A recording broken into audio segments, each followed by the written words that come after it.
The Atlanta Falcons, fresh from an opening day victory against the New York Giants last Sunday, host the Los Angeles Raiders. The Raiders, an upset winner at Candlestick Park, San Francisco last week. Hello, everyone. Dick Enberg with former NFL quarterback great Lenny Dawson. Welcome to our game from Atlanta, Fulton County Stadium, 60,000 fans. And it's a team, the Raiders, who have always played well against the AFC. The best record, in fact, 30-9 against the NFC. Well, you know, they are the silver and black, and I had to look at those people for a lot of years, and it's going to be difficult for me to call them the Los Angeles Raiders as opposed to the Oakland Raiders. But whether they play in Los Angeles, Oakland, Podunk, whatever it is, they are a very physical and a very intimidating type of football team, and that's what you're going to see this afternoon. An aggressive club, and so are the Atlanta Falcons. Let's talk about some of the individuals. Marcus Allen, what a debut last week against the 49ers. The former Heisman Award winner at USC led his team in rushing 116 yards and picked up 64 more pass receiving. Well, I'll tell you, it's rather ironic, isn't it? He wears the number 32. I was talking to the fine safety of Atlanta, Tom Prizemore, and he says, I asked him his opinion of Marcus, and he says, you know, he reminds me a lot of O.J. Simpson. And he is going to be the man that the Raiders are going to rely on offensively. Now let's talk about the Atlanta Falcons. Number 31, William Andrews, their fullback. He not only led Atlanta last year in rushing, but in pass receiving. He is the offense for the Atlanta Falcons. If Atlanta goes, this man must go. You know that he had over 2,000 yards last year. He averaged 127 yards per game. He had 81 receptions. He led the ball club last year in that department. And Bartkowski even said, hey, our team is William Andrews. We have to have him healthy. And he is healthy this week. Lenny, the key could be which team can stop the pass. Neither played well against the pass in 1981. Well, last week Atlanta was riddled by the New York Giants through the air, and they are very concerned about that. Oakland also has had their problems with the pass, but Lester Hayes is trimmed down this year. He's no longer 230. He's about 202 pounds, and he's playing very well. All right, let's go to the action as the kickoff. The Atlanta Falcons. Luckhurst delivers it deep. At the 10, and down goes Clee Montgomery, shy of the 20-yard line, and a flag is down at the 10-yard line. So Luckhurst of Atlanta kicking to Cleotha Montgomery, the younger brother of the Eagles' Wilbert Montgomery, and the Raiders will start deep in their own end after the penalty is marked off by Fred Silva. You know, Dick, earlier you and I were talking about field position. Pushing on the way. First down. And how important field position is for both clubs. It's very difficult to march some 80 yards. Take a look at the offense of the Oakland Raiders. Plunkett, Marcus Allen, and Kenny King in the backfield. Cliff Branch, Malcolm Barnwell, plenty of speed on the outside. Todd Christensen, the tight end for the Raiders, with Davis replacing Shell at left tackle, Marsh for Upshaw at left guard, Dalby, Marvin, and Lawrence.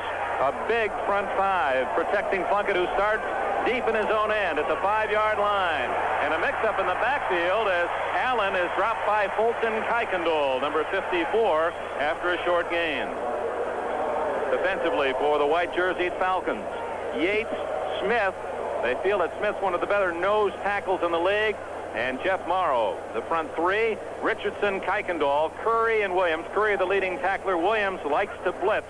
Bobby Butler and Kenny Johnson at the corners, and Glazemore, Brook and Pridemore are at the safety. Glazebrook's the man who took a 91-yard fumble for a touchdown against the Giants in winning last Sunday.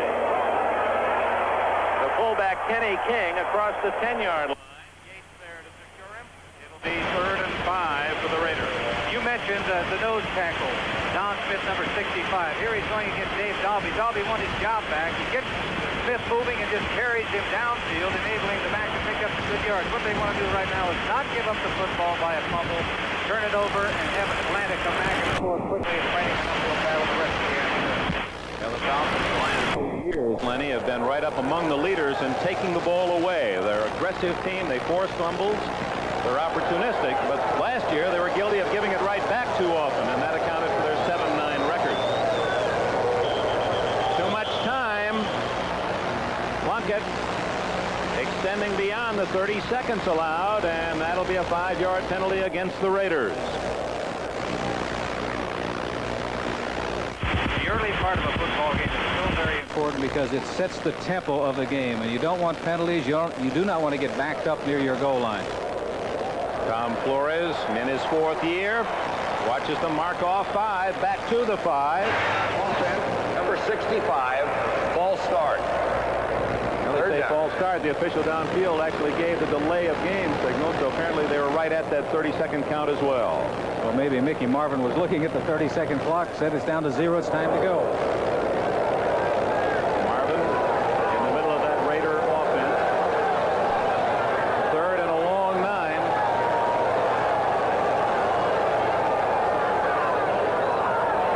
Plunkett from his end zone. Up for grabs, and an alert Raider knocked it down rather than catching the ball. Coming back was Malcolm Barnwell, and rather than catching the ball, as his momentum was taking him into the end zone, he just knocked it down. Very fortunate that they did not get tackled in the end zone. That would have been 2 points against the Raiders. He's looking to go to his left side. He was actually looking for Marcus Allen. He just gets rid of it. Plunkett knows he's in the end zone. He got to get rid of the football. If he's tackled back there, or they grab him and claim that they have possession, it's 2 points for Atlanta. Raymond Guy will kick from deep in his own end zone. So Billy White-Shoes Johnson was returned to the National Football League from the CFL. He stands at the Atlanta 48. Guy doing a good job of fielding the ball. The kick is short. And Johnson in Atlanta has the football at the 39-yard line. And a flag is down. 34-yard punt by Guy, but he saved 2 points. That one was aimed out of the end zone. They talk about punters and kickers. There are some very fine athletes who are kickers, and one of them is Ray Guy. Number 49, kicking team, illegally downfield. Billy Taylor releasing before the sound of that ball against foot, as he was one of the interior men, but that'll be declined by the Atlanta Falcons, who take over at the 39-yard line. We apologize for the audio difficulties we're experiencing. We're working feverishly to correct that problem. Bartkowski with Kane and Andrews behind him. Jackson and Jenkins, the 2 Alfreds on the outside, and the tight end is Junior Miller. Lynn Kane drops for no gain. Lyle Alzado and Bob Nelson makes the tackle. Atlanta's offensive line has Mike Ken. There are 3 Pro Bowlers in that group of 5. Ken, Van Note, and Thielman. Howell from USC moving in to replace Scott at left guard and Bryant at right tackle. Considered one of the better offensive lines in the National Football League. The problem for Atlanta has not been their offense. They've been very productive offensively. The problem has been on defense. Bartkowski last year threw for 30 touchdowns, but the Falcon defense gave up 30 touchdowns passing. And a time called by Bartkowski as he was having problems at the line of scrimmage. The defense for the Raiders, while we have a break, aligns itself this way, with Browning and Kinlaw, small and quick as defensive linemen go, and then the muscle from Alzado. Ted Hendricks, the All-Pro, one outside position. Millen and Nelson, the inside backers, with Rod Martin. They like to blitz him on the other outside. Lester Hayes, one of the best. Ted Watts at the other corner. Mike Davis back from an injury last year. And Burgess Owens, the safety man. They have a great deal of respect for Lester Hayes, and if they're going to work on the defensive back or cornerback, I think they're going to go over to number 41, Ted Watts' side. I understand we are still having some difficulty with our audio. We are endeavoring to correct that. We ask you to be patient with us. Bartkowski back to the line of scrimmage. Excellent field position to open this series for Atlanta. Just underway here in steamy Georgia. Ball at the 39-yard line. Whittle be second down and almost the full 10. There's Bartkowski's numbers. Career 52%. In the last 4 years, he's improved his percentage each year from 50 to 53, 55.5, and then last year 55.7. All-American in California. 5 defensive backs. Jackson in motion. Junior Miller can't hold on at the 35-yard line. Ted Hendricks on the coverage. It'll be 3rd and 10. They went to one back in that case, and it was William Andrews, number 31, and he is very important to that football team. That time he did an excellent job of helping provide some protection for his quarterback, Steve Bartkowski. Falcons on 3rd and long. Bring in Floyd Hodge, a first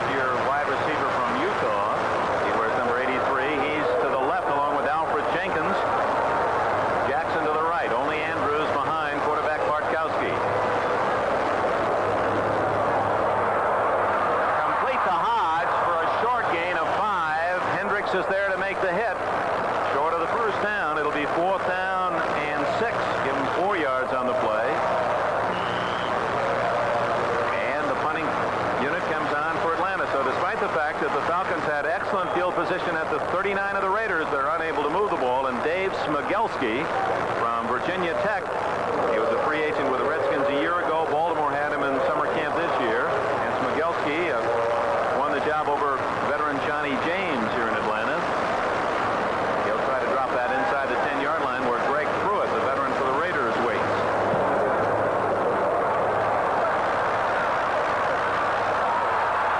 In the end zone, and the Raiders will get the ball at the 20-yard line. Timeout here in Atlanta, Georgia.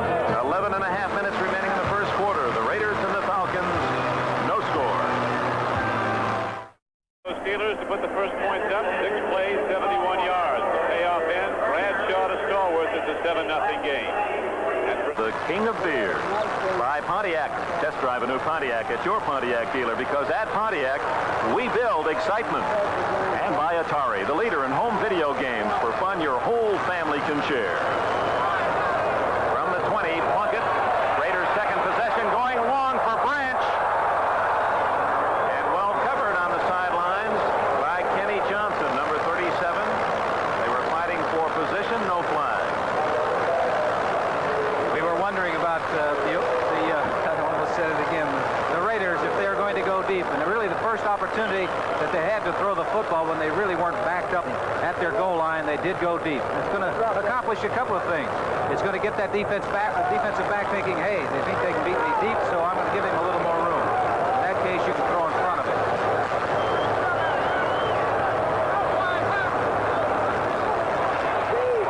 Out of the backfield, incomplete. Todd Christensen was the closest black shirt, but the pass was way off the mark. Al Richardson, number 56, pressuring Plunkett to throw early.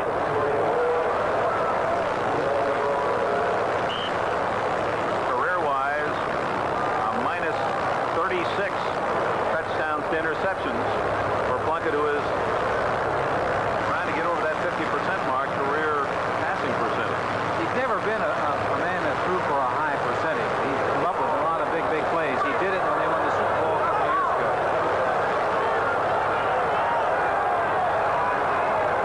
That's Allen in motion. 3rd and 10. How did Plunkett get out of that? Open is Branch. Oh, and had he not lost his feet, that would have been a touchdown. They've whistled it dead at the 50-yard line because Branch, with that 9.3 speed, was behind everyone. Had the ball been right on target, it would have been 6 points. Cliff made a fine catch, a diving catch to come up with the football. The reason that play worked is because Plunkett bided a little time back there. He was moving around in the pocket, looked like a lot of pressure was coming on Plunkett. You can see bodies all around him. He sets up in the pocket, gets the ball out to 21, Cliff Branch. He has to stretch, goes to the ground to make the catch, but there, that touch right there prevented him from getting up. 20, Earl Jones.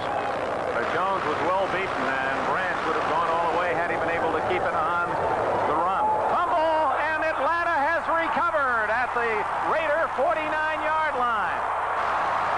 And just in case, John Smith is going to go all the way to the end zone, because Lathbrook did just that and went 91 yards against a stunned Giant offense last week. But they're going to call it dead back at the Raider 48-yard line. Between quarterback and running back. Back never really got his hands on the play. 32. Marcus Allen, the ball looked like it hit too high up around the chest area as opposed to hitting him lower in the stomach area. Aiding and abetting the runner. It's first down. So a penalty against the Falcons of 10 yards. Now here comes the handoff. It should go right in the stomach of the ball carrier, but it hit him up around the chest. Now you see what happens here. They pick him up. His teammates literally pick him up. That's the 10-yard penalty. He didn't aid and abet the runner. They just got him on his feet. We'll be right back. No, they're not going to take the timeout, so we'll stay right here.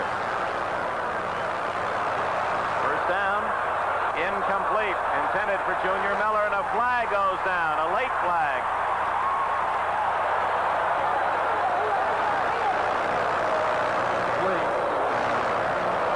Davis defending. There's a flag on the play. Mike Davis. Pass interference against Davis. You heard the PA announcer, not the referee, obviously. We're continuing to have some problems with the microphones, and hopefully we'll get those all worked out for you. First down at the Atlanta 48-yard line. No score. The Falcons and the Raiders were in the first quarter. We played 4.5 minutes. Andrews across midfield to the 48-yard line. Instead of a loss, Andrews able to pick up about 4. Number 77, Lyle Alzado, the defensive right end of the Raiders, got great penetration and forced Andrews to cut back. Actually, he made a fine run, picking up 3 or 4 yards when he really wanted to go outside. Had he continued to go outside, they would have had a loss.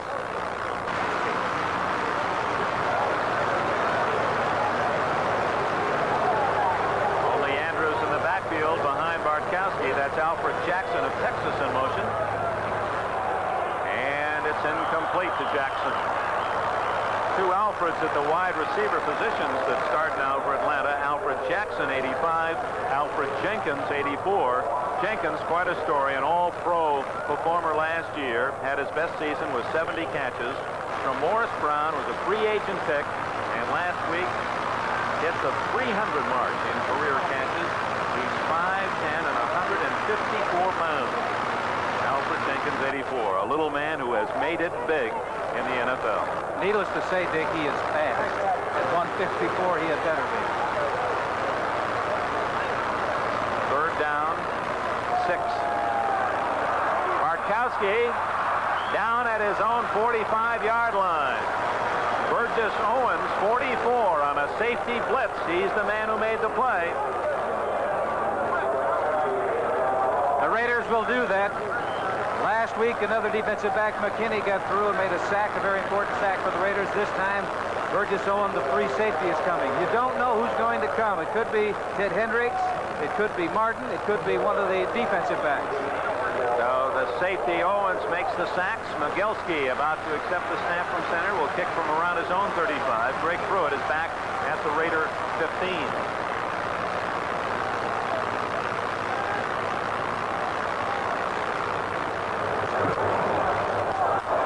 Short. And Pruitt, the veteran, coming up to catch the ball. It was end over end, so had it bounced, it would probably have taken a good Atlanta roll, but Pruitt cut off that possibility, and the Raiders have their best field position at their 27. No score. We return. They open at their 27-yard line. They started at the 5, the 20, now the 27. Marcus Allen drawing a crowd. Al Richardson, 56. And 58, Joel Williams, the 2 outside linebackers, made the play for a loss of 2. It's evident Atlanta has decided Marcus Allen, number 32, is the man to stop. 33, Kenny King, is trying to make a block on number 56 of Atlanta, Al Richardson, but he does not make that block. Richardson slides around it and makes the tackle. Earl Leggett talking to his defensive lineman on the Raiders sidelines. 2nd and 12. Barnwell near side, Branch to the far side. Kenny King. And he's ridden out of bounds by Tom Pridemore, the senator, out around the 33-yard line. That'll be shy of a first down. King from Oklahoma, where he blocked for the Heisman winner Billy Sims. He also played with the Oilers. Earl Campbell, a Heisman winner, and now teaming with Marcus Allen, so he knows all about those Heisman Trophy winners. Wonder if he's wearing those high tops to get his own identity. Are those the Lenny Dawson models? We'll have to check on that. Steelers score first against the Bengals. First blood drawn by the Browns against the Eagles. Early scores, no score here in Atlanta. 3rd and call it 5. Plunkett to Branch, complete at the 40-yard line. That's going to be close to a first down. Earl Jones knocked him out of bounds. We'll see where they spot it. Dick, you remember what I said before when they threw a pass to Cliff Branch that was incomplete, but he was going up top, going deep, that will get the attention of those defensive backs. That time he ran in front of the defensive back. Earl Jones was over there, but he was giving Cliff Branch a lot of room. 6 yards on the play. It's a first down at the 38. Other scores: Kansas City 7-0 against the Chargers in the first period, and New Orleans leads 7-0 against the Bears. No score here in Atlanta. That's Barnwell in motion. Allen going to throw the ball. He's got Branch wide open. And Cliff Branch is to the 15-yard line. First down, Raiders. I was wondering when that was going to happen. Marcus Allen in high school was a quarterback. The pitch out. He gets a block from his back, and this is an excellent pass. It's right on the money to speedster 21, Cliff Branch, and hits him right on the number. Eddie Johnson, number 37, was the defensive back, trying to make the play. Well, you talk about the old triple threaders. You bet Marcus Allen could probably kick the ball, too. He can do everything.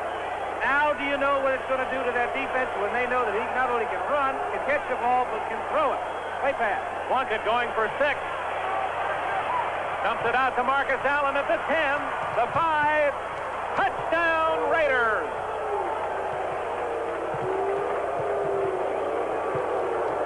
Marcus Allen catapulting into the end zone for the first score of the game.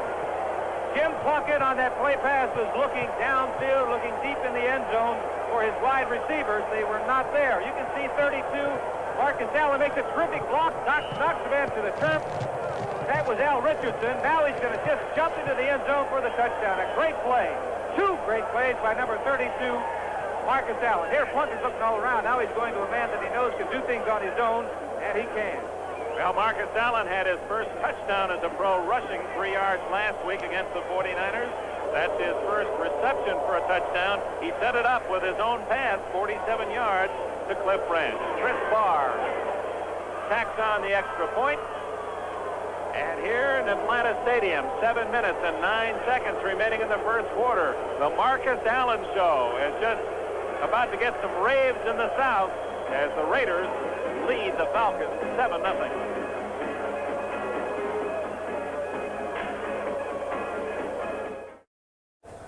He's the youngest man on the team, Marcus Allen. He won't be 23 until next March. You were 23 once. You didn't run like that, though, even No, then. I never could at any age. But he is really going to help the Raiders, doing it all. Reggie Brown, a rookie from Oregon, will not run out the kick.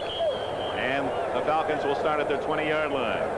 The Marcus Allen drive to a touchdown featured Allen throwing 47 yards on a halfback option to Cliff Branch, and then he ran it in himself, taking the short pass from Plunkett and scoring 15 yards. Art Shell, number 78, he was in on the extra point. That makes 201 consecutive games for Shell. He is the oldest of the Raiders at 35, and in longevity 15 years. Now the Falcons down 7-0. Start from the 20. Quickie to Jenkins. And he gets 11 yards before he's bumped out of bounds at the 31. And for Jenkins, that's his 91st consecutive game with at least 1 catch. Bartkowski's going to the quick drop and the quick pass, and he's got a rifle arm, getting the ball out to Jenkins as quickly as he possibly can. He's only about 154, 155 pounds, but he's got great acceleration. Ted Watts made the tackle. First down, Atlanta at the 31. Jenkins to the right, Jackson to the left.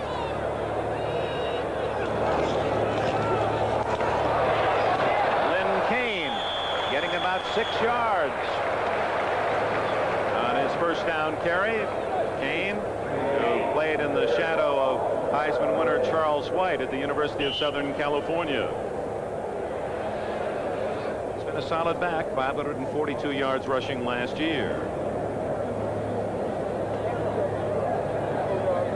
Junior Miller is out, and tight end Russ McKeska from Texas A&M, number 87, lined up on the right side.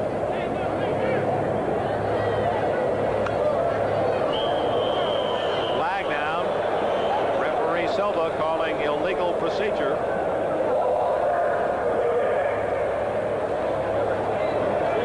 That might have been on Bartkowski. Might have been a head bob on the part of Bartkowski as he called out the signals. They don't call that very often. Of course, Bartkowski wants to get away from the line of scrimmage as quickly as possible. Here it is. Well, he was moving before he got the football. But from that shot, it's hard to tell whether he was the one. Yep, he actually said with his hands, give me the ball, and the snap was late. Not only pushed the center forward. 2nd and 9. Draw to Andrews, and that did not fool Otis McKinney, who had come in from a 5th defensive back. So McKinney, a rover back in that defense for the Raiders, and he was in the backfield of Atlanta. Dick, I think what he's doing a lot what Ted Hendricks did last year, that they turned him loose, but they were keying on Ted last year, so now that role is going over to Otis McKinney. He got a sack last week against the Giants. He was back there once again on that last play. He's one of 3 Raiders who are living in Los Angeles already. Bob Chandler, Marcus Allen, McKinney have homes in Los Angeles. Of course, the rest of them are hunting. On 3rd and 13, Junior Miller, 40, 50, 40. He's all the way to the 32-yard line.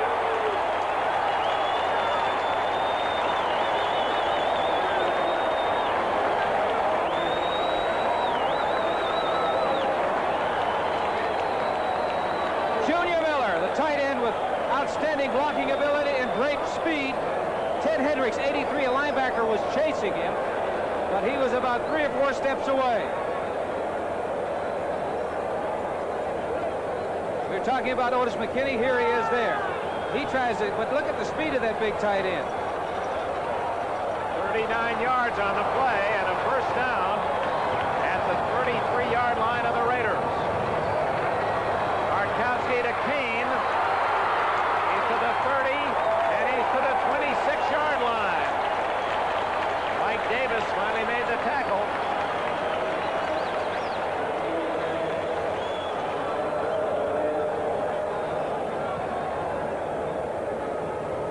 He made that on his own, Dick. Burgess Owens, the safety, had a shot at him deep in the backfield, but he broke that tackle and picked up 7 yards.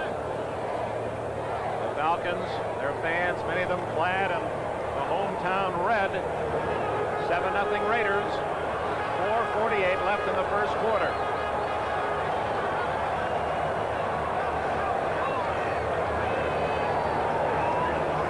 William Andrews. Spun down inside the 25-yard line by Reggie Kinlaw. Played at Oklahoma, and Bob Nelson, who opposed him at Nebraska. Dick, I think regardless of how great a back is, you have to have that blocking up front to provide a lane. That time Andrews did not have it. Got good penetration by the linebackers. 51, Bob Nelson, come through there. Alters his course. Right there is Nelson. Kinlaw. 62, Kinlaw coming up right behind. They're going to measure for the first down. Andrews has carried 3 times for a total of only 2 yards thus far. First down, Falcons. Just enough. They've really only had 2 plays. One was a pass to Alfred Jenkins. The other one to Junior Miller. 7-0 on a 15-yard pass. Plunkett to Marcus Allen. The Raiders have the lead here in the first quarter. The Falcons' deepest penetration. The ball is just inside the Raider 24-yard line.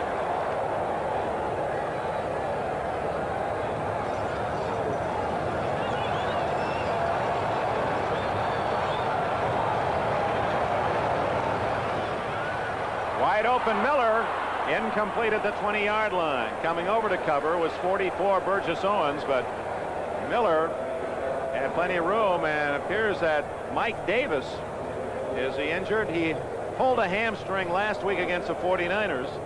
Looks to be okay now. He was blitzing on the play. Take a look at him. 36 is a strong safety coming from the outside. Fortunately for Bartkowski, Hendricks is also there. He got rid of the ball in time. Otherwise, their legs became entangled. No penalty. Davis would have had a sack if Bartkowski hadn't gotten rid of that football. And Davis is leaving the field right now.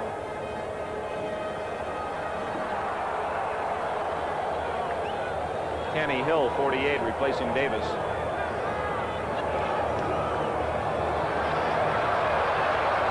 Junior Miller, and Ted Hendricks drags him down at the 20 after a short gain of 4.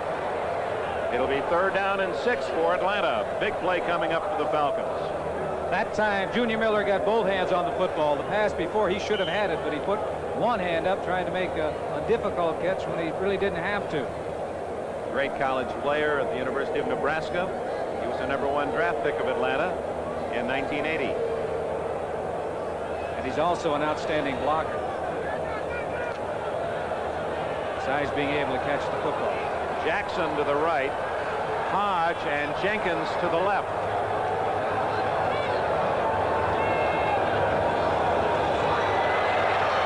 Hodge.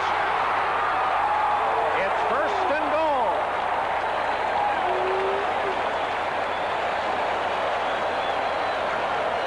Floyd Hodge, rookie from Utah. The Raiders are blitzing. 55 Millen's coming in. He gets to Barkowski, but he gets the ball off. A great one-handed catch by Floyd Hodge, number 83, takes them down into scoring territory. First down, goal to go. That time he didn't have a choice. He had to catch it one-handed because the ball was thrown behind him. It was thrown behind him because Matt Millen of the Raiders putting a lot of pressure on the quarterback, Barkowski. From outside the 7-yard line,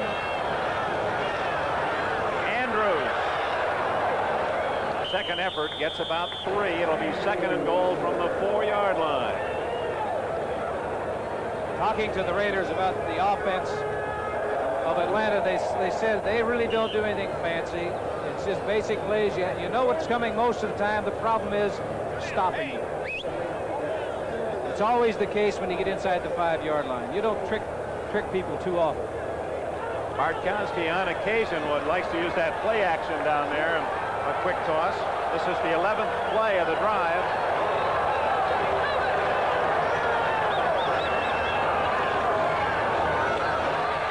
Lynn Kane, touchdown Atlanta. The players say touchdown. Well, the official on the far side called it a touchdown.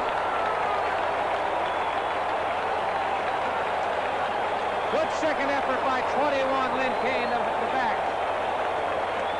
See the offensive line pushing out Andrews, 31, doing a fine job of blocking on Rod Martin. He's past the white line.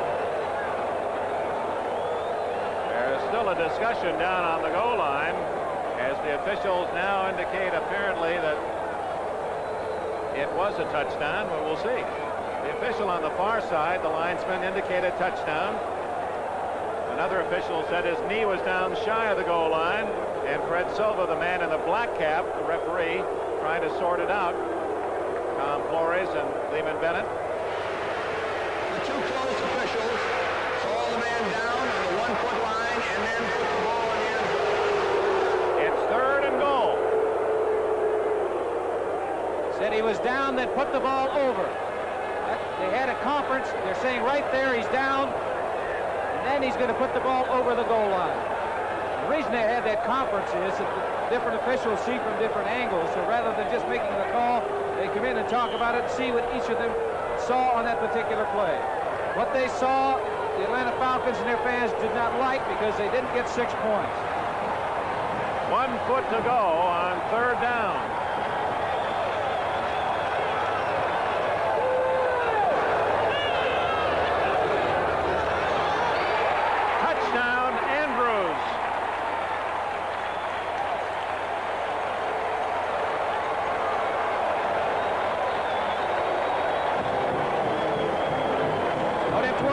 Call.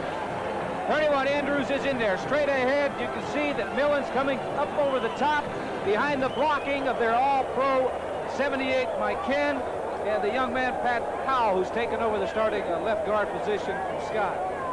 Good block also by McKeska, who was bookending the line, the second tight end. Kane got a good block too because Matt Millen, the linebacker, came flying over the pile and Kane just got in his face. Mick Luckhurst ties it up with the extra point. 12 plays, 80 yards for the Falcons. The score by Andrews, and we're even at 7 in Georgia. And here it's Mick Luckhurst kicking off for Atlanta. Lee Montgomery at the goal line for the Raiders. 10. Down hard at the 19-yard line. Again, the Raiders start a possession deep in their own end. They've been at the 5, the 20, the 27, and they start this time from inside the 20. There are the numbers on the Atlanta drive to a tying touchdown with William Andrews scoring from a foot out to cap the 80-yard drive. Junior Miller was very instrumental in that drive, coming up with 2 big catches. And there he is, the heart of the offense, really, the Atlanta Falcons. William Andrews, number 31.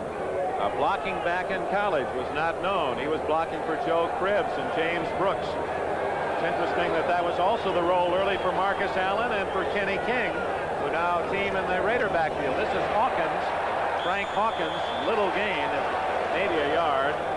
Bob Glazebrook, number 36, coming up from a safety to help out Fulton Kuykendall. Both of these teams do exceptionally well against the run. Their problems have been in the throwing department, as was evident to how both teams scored. Cliff Branch came up with a good long catch from Marcus Allen, and then Allen taking it in on a pass. And Junior Miller was instrumental in getting Atlanta down in scoring position. So I look for the Raiders to put it in the air.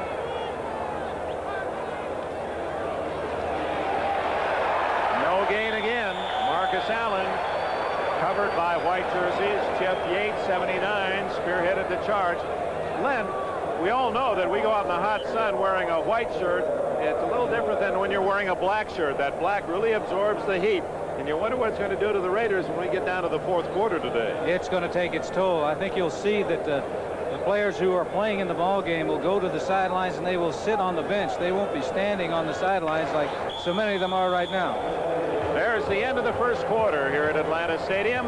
The Raiders scored on a touchdown pass Plunkett to Marcus Allen, and William Andrews coming back to score from 1 yard out to tie it for Atlanta. We go to the second period.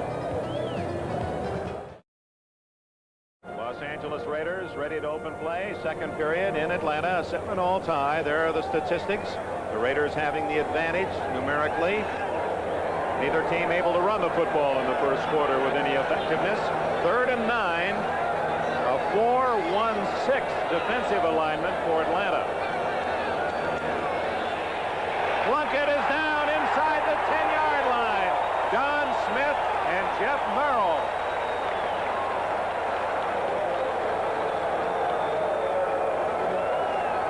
Plunkett is going back, hoping to get time, but nothing. Look at number 75, Jeff Merrill. Also 65, Don Smith. They were barely slowed down. They really teed off on that quarterback. They didn't have to worry about pass. They were just, or about the run. They were just worrying about the pass, and they teed off on Plunkett. That's the reason on first down it's so important to pick up some yardage, not to put yourself in a passing situation on 3rd down like the Raiders were in that time. Raymond Guy about to accept the snap from Todd Christensen and hits a beauty. White Shoes Johnson at his 35, 40, 42-yard line, and brought to a quick halt by 56 Jeff Barnes and 54 Calvin Peterson. And we have a little skirmish back at the 30-yard line between a Raider and a Falcon. Kenny Johnson, 37, is the Atlanta player. Let's check out the Raider. There's to be Otis McKinney. It is 23. Timeout. Just underway in the second quarter. It'll be the Falcons' ball at their 40-yard line. A 7-all tie when we return. Second quarter, Atlanta once again starting with good field position. Quite in contrast to the Raiders. Atlanta at their own 42. Bartkowski looking deep, goes short on the screen to Andrews, and he drops the ball. Bob Nelson, 51, was there. Let's check other action early on this football Sunday. The Steelers lead in the second quarter against the Bengals. Cleveland has a 7-3 lead over the Eagles in the second period.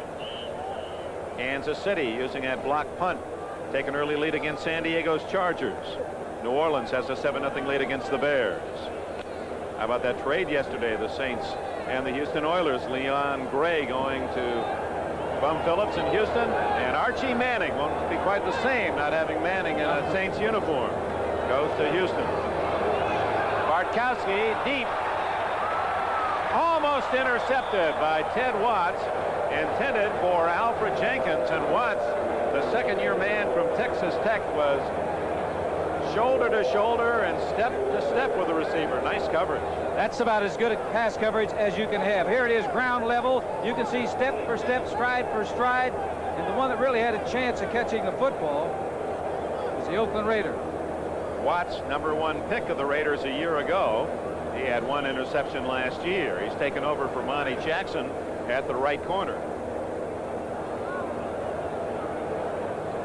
I figured if that's the side that Atlanta would work on, if they're going to work on the cornerback, because they've got a great deal of respect for Lester Hayes on the other side.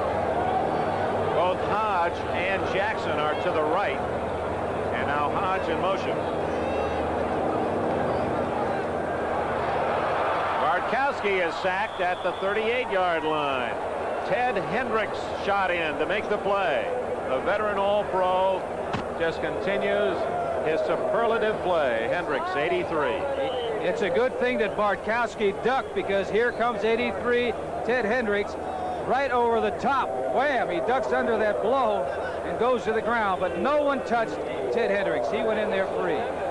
So on 4th down and nearly 15, Smigelski's 3rd punt of the day. Greg Pruitt, solo safety, back at the Raider 20. He scuffs this one, and Pruitt at the 26 and down at the 27. Tom Pridemore there on the coverage for the Atlanta Falcons. A 36-yard punt. The game is tied 7-all with 13.5 minutes remaining first half. All right, Len Bourbon, and we'll be looking forward to visiting with the NFL 82 gang. At halftime, they'll have all the scores and highlights for you.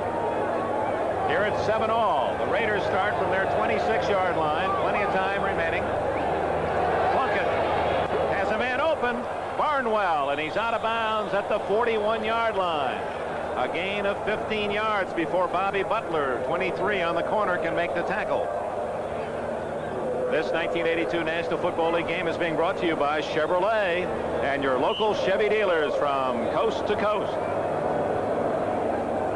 And a company called TRW, where tomorrow is taking shape.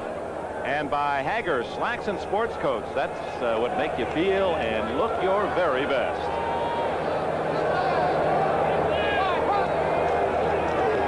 Plunkett on 1st down, going deep again to Barnwell. And he has it at the 32-yard line of Atlanta. Malcolm Barnwell, Virginia Union. Back-to-back receptions. And if Plunkett had kept that ball to the inside where he didn't have to worry about going out of bounds and making the catch, that would have been 6 points. They threw in front of Butler the play before. Now they're throwing over his head. 15 yards, 28 yards. They weren't doing anything on the ground. The Raiders were not, so they had to start putting that ball up in the air. And that's where Atlanta's had their problems. Barnwell has caught passes back-to-back 15 yards and now 28 yards. Here's Marcus Allen. Fine play by 79 Jeff Yates, just as Allen was about to kick free in the secondary. And Marcus Allen made a nice move. Did you see that? Sliding through and gliding through that hole, finding it. He has the ability, when he runs with his head up, to take a look and see what is developing in front of him. He has that quickness to make, in quick feet, whatever the natural ability that you have, get to the open spot.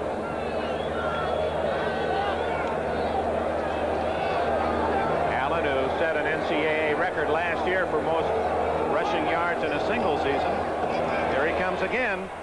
Inside the 25 to the 24-yard line. It'll be short of a first down by about 3. Don Smith, Miami of Florida. Nose guard made another tackle. And once again, here it is from ground level. This is what the players are taking a look at. And there it is once again with the ability to jump.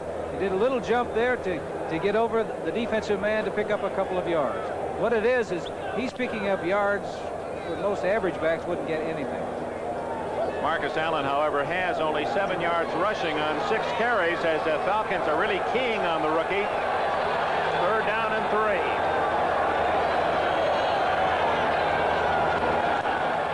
Flag down. That's Allen open. Touchdown, but I believe Barnwell was heading upfield before the snap. Malcolm Barnwell, number 80, it appeared was going upfield before the snap. We'll check the penalty. Regardless of what happens. Now that is a play you generally don't put in your book in that area for a rookie running back, because he had to go through the defensive line, through the linebackers in the secondary, to make that move deep in the corner. Here it is, Plunkett stepping up. 32, Marcus Allen making the catch in the end zone. It appeared Todd Christensen, 46, set up an illegal pick. That was the illegal use of the hands. And it was indeed Barnwell in motion. You saw the backfield in motion signal as well. Offensive pass interference, number 46, number 80, motion, refused, 4th down. So on 4th down and 3, Allen does not have his second touchdown. And the Raiders, caught off guard, didn't realize that it was going to be 4th down. And they don't have their kicking team on, and they're going to have to call a timeout.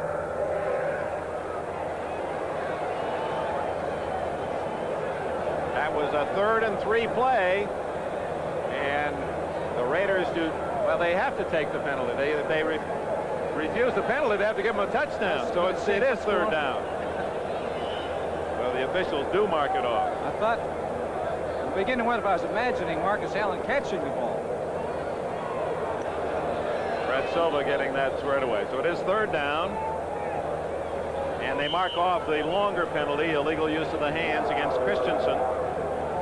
So it's 3rd down and 13. Barnwell and Branch to the right. Christensen, the tight end, on the left. Hawkins and King behind Plunkett.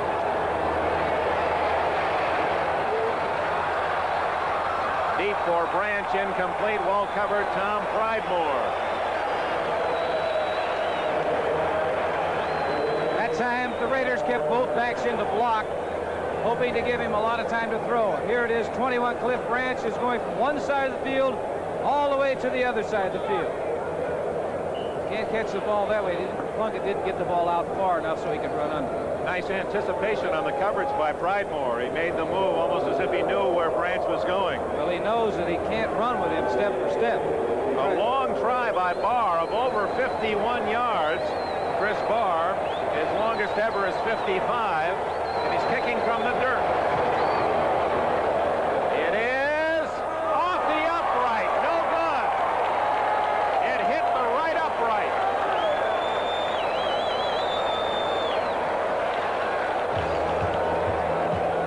So Chris Barr with enough leg and a little unlucky as he nicked the right upright, and it remains 7-all.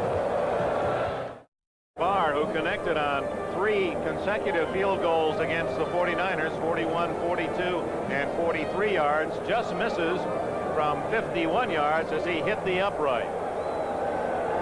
Gerald Riggs in the backfield for the first time for Atlanta, their #1 draft pick, and Bo Robinson, 33, the other back. This is Riggs, 42, and he is hammered, stays on his feet, and fights for yardage to the 39. Riggs is the fastest man on the Atlanta team and weighs 230 pounds. And if he hadn't weighed that much, he would have come down at the hands of Bob Nelson, number 51, the linebacker for the Raiders. Looked like he had a clean shot at him, hit him full go. Riggs bounced off him and picked up a couple of yards. Picked up 5 yards when he should have gained none. Ball at the 39, 2nd and 5.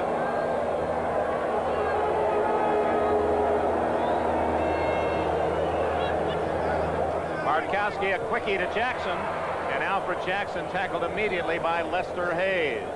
Short yardage on. All right, Len. The Falcons have a 3rd down and 1 at the 43. Riggs. And a flag down, appears a face mask at the 44-yard line. Rod Martin, number 53. Made the tackle for the Raiders, and with a penalty that'll give Atlanta the 1st down.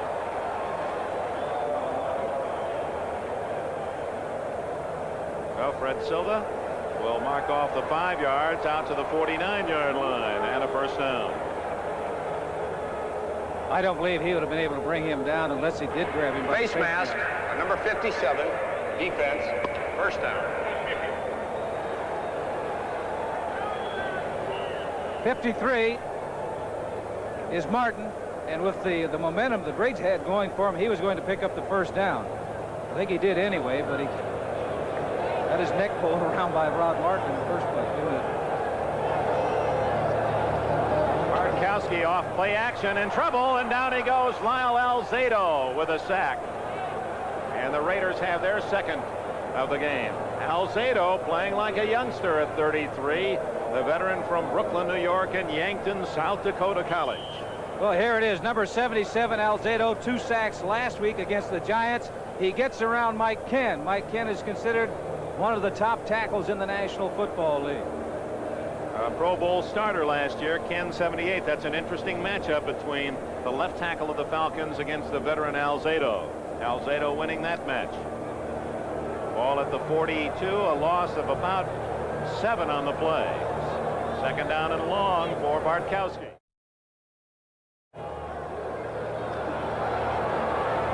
Intercepted. Rod Martin returns it to the Atlanta 49, and the turnover goes to the Raiders. Too high, a bad pass by Bartkowski. He was looking for his tight end, Junior Miller. He threw it too high over his outstretched hands right into the stomach. The linebacker, number 53, Rod Martin. Here it is. You can see it right now. Right into his stomach. Now, did the sack by Lyle Alzado have anything to do with Bartkowski getting rid of that ball quicker than he wants to? I'd have to say yes. Good point. Martin with his first interception this year. He only has 4 now career interceptions, which is interesting in that he got 3 in the Super Bowl and had only 3 all the rest of his career. He picked the right time, didn't he, to get the 3? From Southern California, one of the many former Trojans that Al Davis has selected in the draft to play for the Raiders through the years. He's quite a story and gives hope to those who are borderline players out of college, because Martin, as a rookie, was released by the Raiders. He was signed by San Francisco, released by the 49ers, re-signed by the Raiders, and now has become not only a starter but a fine defensive player. Let's pause briefly for station identification. This is the NBC Television Network. Richard Dawson keeps it going on Family Feud, weeknights at 7:30 on KNBC Los Angeles.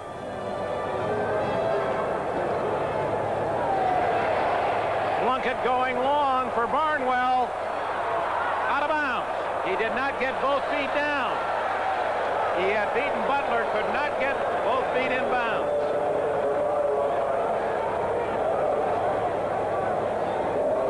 Talking to the Raiders, Cliff Branch asking if they thought they were going to go deep. He says, yeah, we think maybe we're going to attempt it.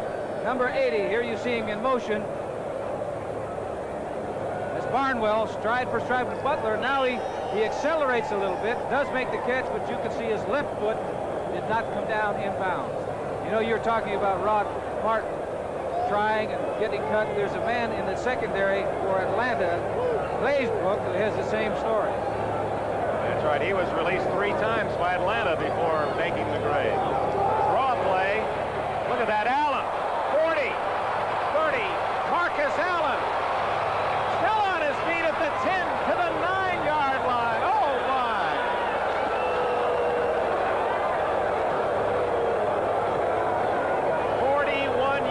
Did you see him change direction? He has it. He has that ability. Number 32, Marcus Allen. A week ago took 180 yards. Here it is. Now watch this move right there. Stops, sees the opening. That's what I was saying, that he could see what's going on. He just sidestepped Richardson, the linebacker. Now 80 is Barnwell down there getting in front of that defensive back, Butler. Now he's going to stop, try to make a move and spin out. He does get tackled by Pidemore and Johnson. What an outstanding run by this young rookie from USC. First and goal at the 9. Billy Taylor, the former New York Giant, 6 feet, 210-pounder. His first carry as a Los Angeles Raider, and he takes the ball down to about the 6-yard line. Second and goal. There are some players that runners that have the ability to take a look and they can see what's happening and developing in front of them, and they can stop and make a move and they can accelerate in a hurry. Marcus Allen is that type of a player. They gave Allen a breather on first down, and Marcus Allen is back into the game. Branch to the right.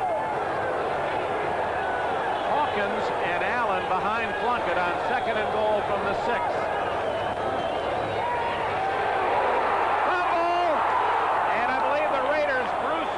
Fell on the ball. Kenny Johnson sack Plunkett and forced the fumble, and it took a Raider bounce into the arms of the tackle, Bruce Davis, 79. Taking something out of the playbook of the Raiders, number 37. You see him at the right of your screen right now. Taylor Johnson, nobody touches him. Plunkett does not have a chance. The ball goes down, but fortunately they have their big tackle, Bruce Davis, number 79, recovering the ball. That's the situation down there where you go back in the pocket and they're blitzing defensive backs. You're taking a chance on the blocking because you generally don't have enough men to block the defensive people coming. From the 13-yard line, 3rd and goal. Down he goes again. Mike Perko, number 71, a rookie from Utah State, and Don Smith from Miami make the play, and Tom Flory's Raiders will have to settle for a field goal try. For Atlanta, their defensive unit looked like that they were in deep trouble, maybe going to give up a touchdown. The last 2 plays sacking the quarterback, putting them in a position where they're going to attempt a field goal. Barr, who just did miss from 51 yards when he had to kick off the dirt, will have much better footing as he attempts a 35-yard field goal that would break the tie. He's got it, and he almost skidded it off the pole again. The Raiders on a 41-yard run by Marcus Allen to set up a 35-yard field goal. LA 10-7. Raiders leading here in Atlanta 10-7 with 7 minutes and a second left in the second quarter. Barr kicks it off. Deep in the end zone, Reggie Brown, and he'll not take it out. Touchback at the 20. Marcus Allen. He had 6 carries and 7 yards and then a 41-yard romp. And that's the one thing, Allen, you can stop him some of the time, but you let him get in the secondary, and he's ferocious. Andrews, the prime running back for the Falcons, who has all their rushing records, not only career but in a season, held to just 7 yards in this first half by the Raider defense. Bear in mind that both of these teams defensively have been outstanding against the run. Tells you something about Marcus Allen. Bartkowski from his 20. Nothing there. Gerald Riggs stopped right at the line of scrimmage. Knifing through was number 62, Reggie Kinlaw, and Mike Davis there to secure the tackle. Other scores: 3-0 Jets lead at New England. Dallas leads 7-0 at St. Louis in the second quarter. Pittsburgh 7-0 over Cincinnati in the second. Cleveland 7-3 over Philadelphia in the second. 10-0 Kansas City leads San Diego in the second. New Orleans 7-0 over the Bears in the second. You're up to date, 10-7 here. The Raiders leading in Atlanta. Safety blitz. And a loss back at the 13-yard line as Riggs made the catch, and Rod Martin right there to secure Riggs when he slipped down. Mike Davis, the safety man, was pressuring Bartkowski. The Raiders you don't know who they're going to send out there. They'll send Hendricks. They'll send linebackers. They'll put Otis McKinney in there. He will come sometimes. Burgess Owens, the free safety, has come sometimes. This time, the strong safety right there, Mike Davis, number 36, he's going. And Bartkowski saw him. He knew he had to get rid of that football. It's a screen pass, but the screen never had an opportunity to develop because Davis was on the quarterback. Well, the Raiders loosen their pass defense, bringing an extra defensive back on 3rd down, 17.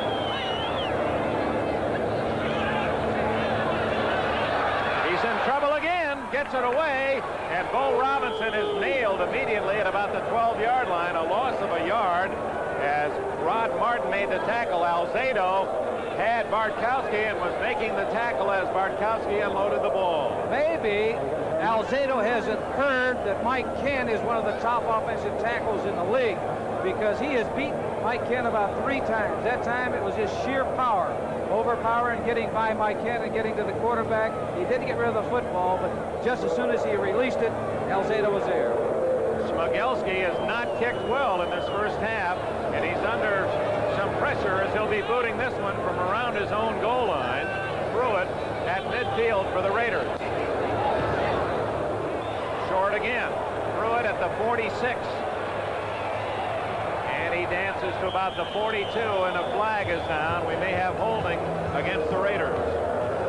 Ray Strong, one of the top special teams players for the Falcons, made the hit. Now we'll check the penalty from referee Silva. 35 yards on the punt by Smigelski. He's got holding on the Raiders. It's going to take them back. Illegal use of the hands. When we return, it'll be the Raiders' ball at their own 45-yard line and a 3-point lead. Rather significant advantage. The Raiders moving the ball more effectively in this first half than the Falcons, yet they lead only 10-7. 4.5 minutes remaining before halftime. That's Marcus Allen in motion. King. And Kenny King short yardage out to about the 47-yard line. Al Richardson from Georgia Tech and Buddy Curry from North Carolina. Two linebackers making the play for Atlanta. Raiders trying to throw a screen pass out there to Kenny King. Give him some running room. Really, the Raiders, with the exception of that real fine 41-yard run by Marcus Allen, haven't moved the ball on the ground. They're trying to get the ball out to their backs, out away from all the congestion inside, and hope they find some running room. That time they did not. The 2:14 you saw is the time of the day. It's 14 minutes after 2 here in Atlanta. But we do have 3:46 left in the first half. Plunkett to Branch. Just out of his reach. Good coverage as the linebacker helping out Glazebrook, 36 on the coverage. So Plunkett now faces 3rd down and 8. He had Branch out there. Had the ball been thrown well, Branch did have a step or two on the defensive back. Plunkett's numbers as they were last week, hitting exactly 50%. He was 10 for 20 against the 49ers, a touchdown and 2 interceptions, and he's 50% again today. NFL 82, Len Berman, that fine crew will have all the scores and highlights for you, special features and halftime, so stay with us here on NBC.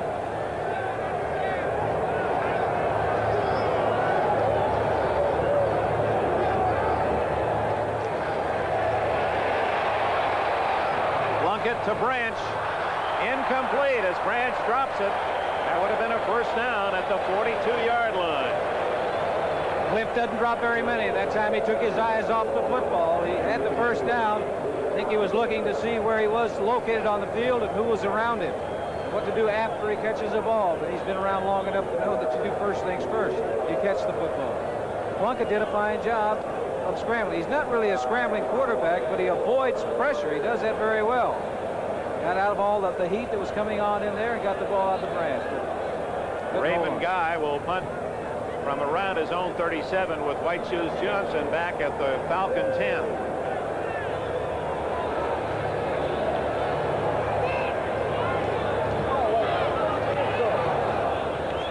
High, fairly short. And Johnson with a fair catch at about the 17-yard line. And we have another little extracurricular bump between the Falcons and the Raiders. Timeout, 3 minutes and 20 seconds remaining in the first half. 80s, the temperature, humid here in Atlanta, Georgia. Los Angeles Raiders leading the Atlanta Falcons 10-7. Ball at the 17-yard line. Number 33, Bo Robinson, and number 42, Gerald Riggs, the new tandem of running backs behind Bartkowski. Down the middle and open is Jenkins. He's at the 35, 45, 40, out of bounds at the Raider 35-yard line.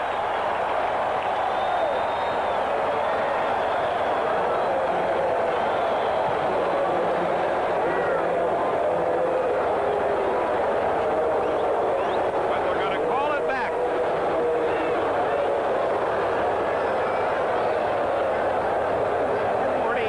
Play nullified by the penalty.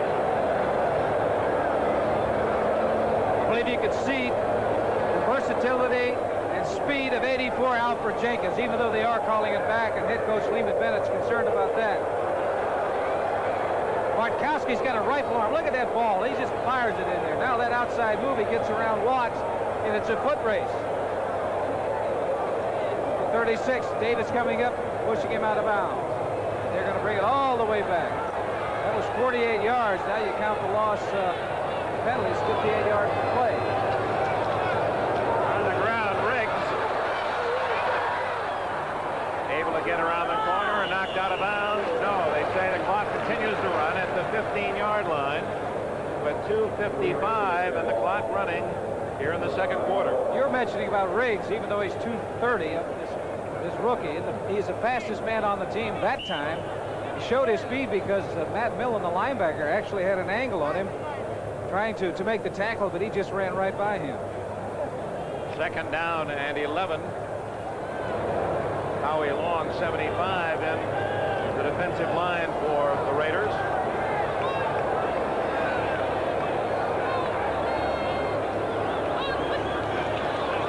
Quickie to Alfred Jackson, and he's out of bounds at the 23-yard line. That'll be short of a first down. Let's go down the scores elsewhere. The Jets now lead New England 10-0 in the second period.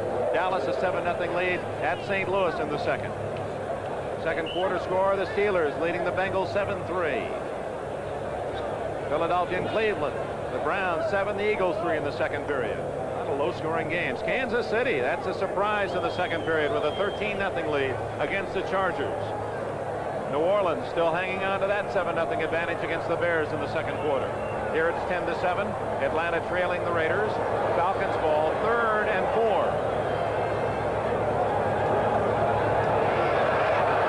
Knocked down at the line of scrimmage, and he had Miller open, but one of the Raiders up front able to bat the ball down. It appeared to be Kinlaw. I believe you're right, Dick. Kinlaw got a little bit of penetration, not that much, but he was throwing right over the line of scrimmage, hoping to hit his man coming right in front of the linebackers. Kinlaw got his big hand up there and knocked it down. So the Raiders have plenty of time to try to add to that 10-7 lead as Smigelski will punt with 2:13 left in this second quarter. The veteran Greg Pruitt from Oklahoma at the 39 of the Raiders.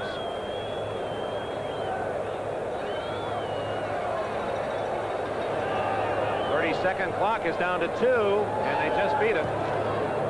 Another short kick that's going to sail out of bounds at about the 43 of the Raiders. Fans booing Smigelski. That John James punted so very well for many years here in Atlanta. 34 yards on that punt. Next Saturday, NBC Sports proudly presents the Caesars Palace Grand Prix. It's the finale of the Formula One auto racing season. 1982 World Driving Championship could be at stake between Rosberg and Britain's Watson.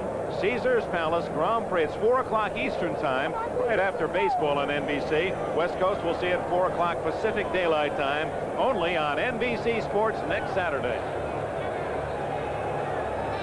2 minutes 5 seconds left in the quarter. Plunkett to Christensen, the tight end, at the 30, 25, 20, 15, 10, out of bounds at the 5-yard line.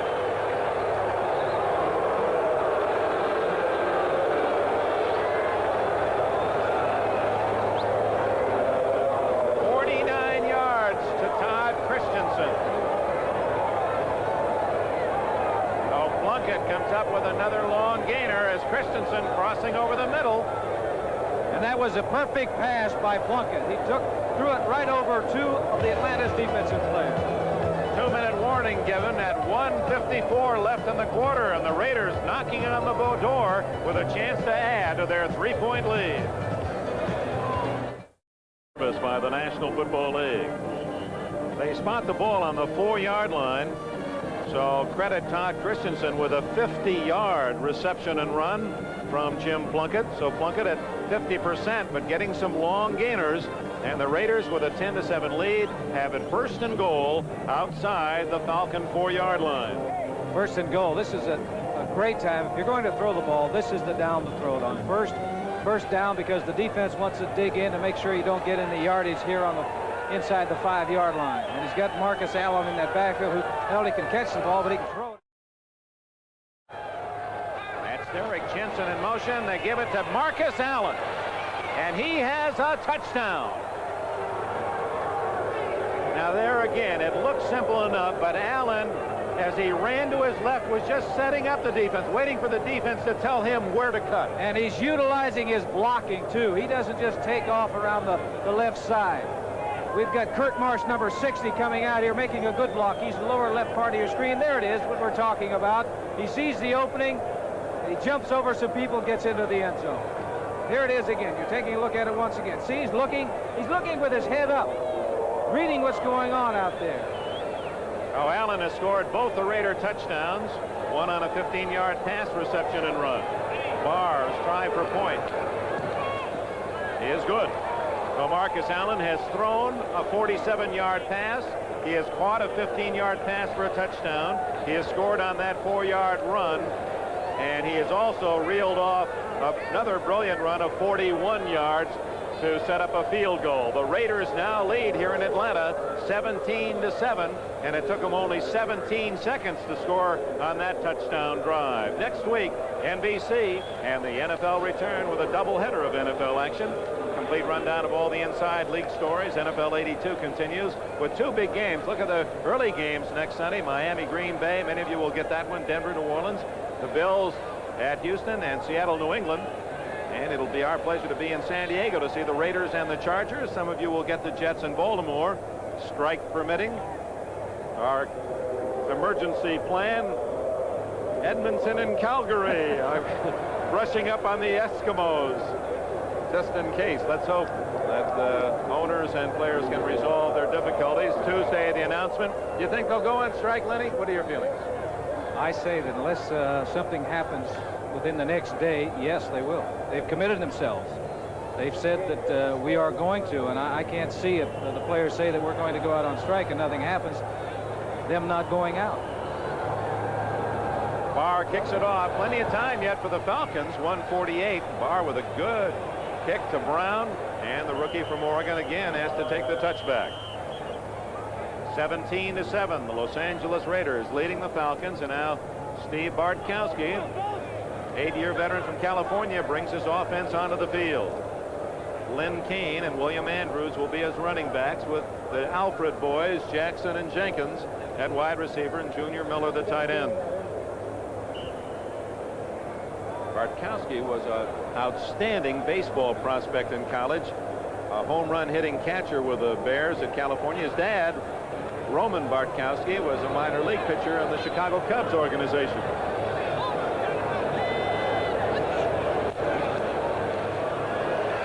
Over the middle, complete to Lynn Kane, and he stopped at the 30-yard line. And one of the Raiders goes down, but it was a good clean block upfield as Mike Davis was decked by Thielman, the guard. Not only decked, he hit him, and Davis must have rolled. Clock running, 1:24, 1:23 left. It's a first down at the 30. Bartkowski out of the backfield to Andrews. He fumbles. It goes. No, it did not go out of bounds, and Ted Hendricks has it for the Raiders. Is he not always around that football when things happen? The ball took a terrible bounce, or didn't take enough of a bounce for Atlanta. It stayed in bounds. Andrews was just trying to get out of bounds. Here he is. He's an outlet man. Secondary receiver coming to the sidelines. Gets hit. The ball pops loose, and it does not jump out of bounds. Number 83, the man who's always on the spot, Ted Hendricks, is the man who picks it up. Once again, the Raiders in position to score. Ball is at the 30-yard line. I wonder if we couldn't see the ball might have hit someone's foot, because it certainly looked like it was kicking toward the sidelines. And that's why they make it oblong. You never can predict just which way it'll bounce. Here it is. And it stays in bounds, and the omnipresent Hendricks has it at the 30. Plunkett going deep for Branch. It's a touchdown.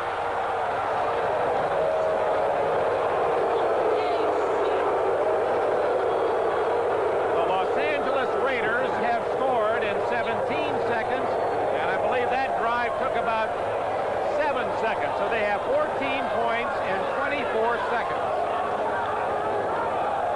How many times has Cliff Branch done this? Number 21 of the Raiders. When they get a break, first thing they do is they go up top, go for the 6 points. Branch ran right by the defensive back, Kenny Johnson. The ball was there, and it was 6 points for the Raiders.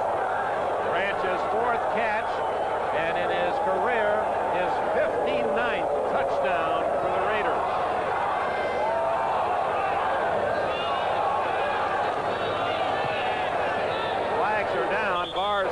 right through the middle. We'll check the penalties. Well, that's incredible. In 24 seconds, the Raiders get 14 points. They scored quickly on the last possession after the punt. A long gainer to Christensen, then Allen's run, 2 plays, a touchdown in 17 seconds. Fumble recovery by Hendricks. 1 play, 30 yards. Plunk it to Branch. And All start. we'll see if it's 14. Right guard. Re-kick. So one of the linemen for the Raiders offside, so Barr will have to kick it again from 5 yards farther back. I thought the Raiders were going to change their style. Instead of being the big play team, they were going to be utilizing the short game and doing things like that. They may still do that another time, but right now they found a weakness in that Atlanta secondary, and they're exploiting it. Well, Barr kicks it through anyway, and it's 24-7. The Raiders leading Atlanta, and the Falcons have 1 minute and 5 seconds left in the half, and they're starting to hear some boos from the home folks.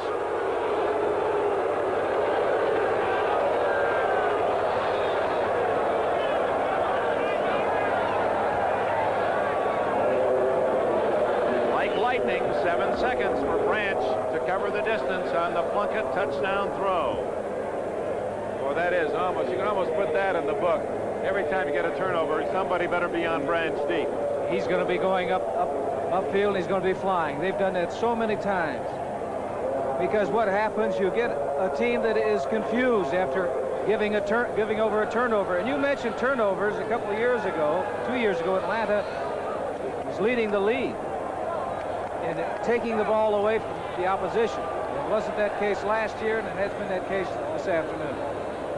Oh, Barr will kick it off, and it may well be Lehman Bennett saying the Raiders score so easily and so quickly, he might just run out the half and reorganize at the intermission. Do you want to hurry up and try to get a 3 or a 7 here and make another mistake? Depends on where they get the ball. They've got to try to get something going to get regrouped. Reggie Brown deep. Barr is really kicking the ball. Brown are going to take it out. Could be a mistake. 10. And he gets it to the 18-yard line. Jack Squirick, rookie from Illinois, made the tackle for the Raiders. It's a mistake when you hesitate like he did in the end zone on that kickoff. Either you're going to go or you're not going to go. You don't catch it and hesitate and then make a decision. So with exactly 1 minute remaining in the half, the Falcons offense on with the ball at the 18. What do you do here? Do you just stay on the ground, run out the clock? No, you got to go after it. You've got to put the ball in the air. You got to try to score. Another thing that happens when he ran the ball out, the clock started and they lost 5 seconds.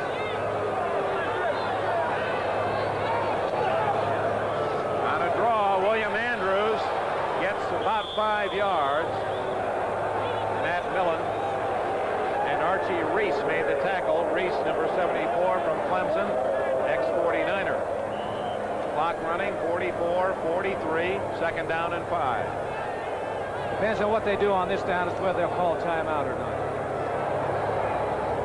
Complete to Lynn Kane. He does not get the first down at the 28. Matt Millen made the tackle for the Raiders, and the fans are unhappy here in Atlanta. Timeout, Falcons. And he did that rather reluctantly. He didn't jump in front of the referee and say, give me a timeout. It was kind of, well, I'll take a timeout. Lehman Bennett, 44-year-old head man of the Falcons. They were 7-9 last year after a playoff year in 1980 when they won 12 and lost only 4. Bennett has brought a winning pattern to the Falcons. He is a winning coach coming into this season, 42-39 in his 5 years. Former assistant under Chuck Knox with the Rams. He also was an assistant with the Lions and Cardinals, and in the colleges, Kentucky, his alma mater, Pittsburgh, Cincinnati, the Naval Academy. He did his homework.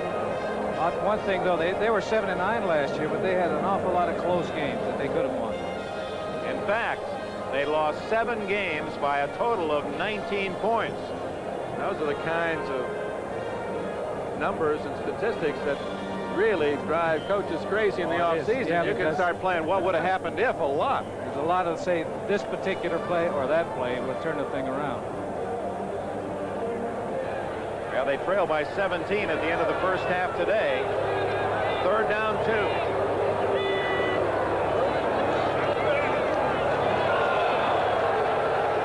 They get a first down across the 30-yard line and call time with 23 seconds left. Len Kane gaining about 5 yards on that carry.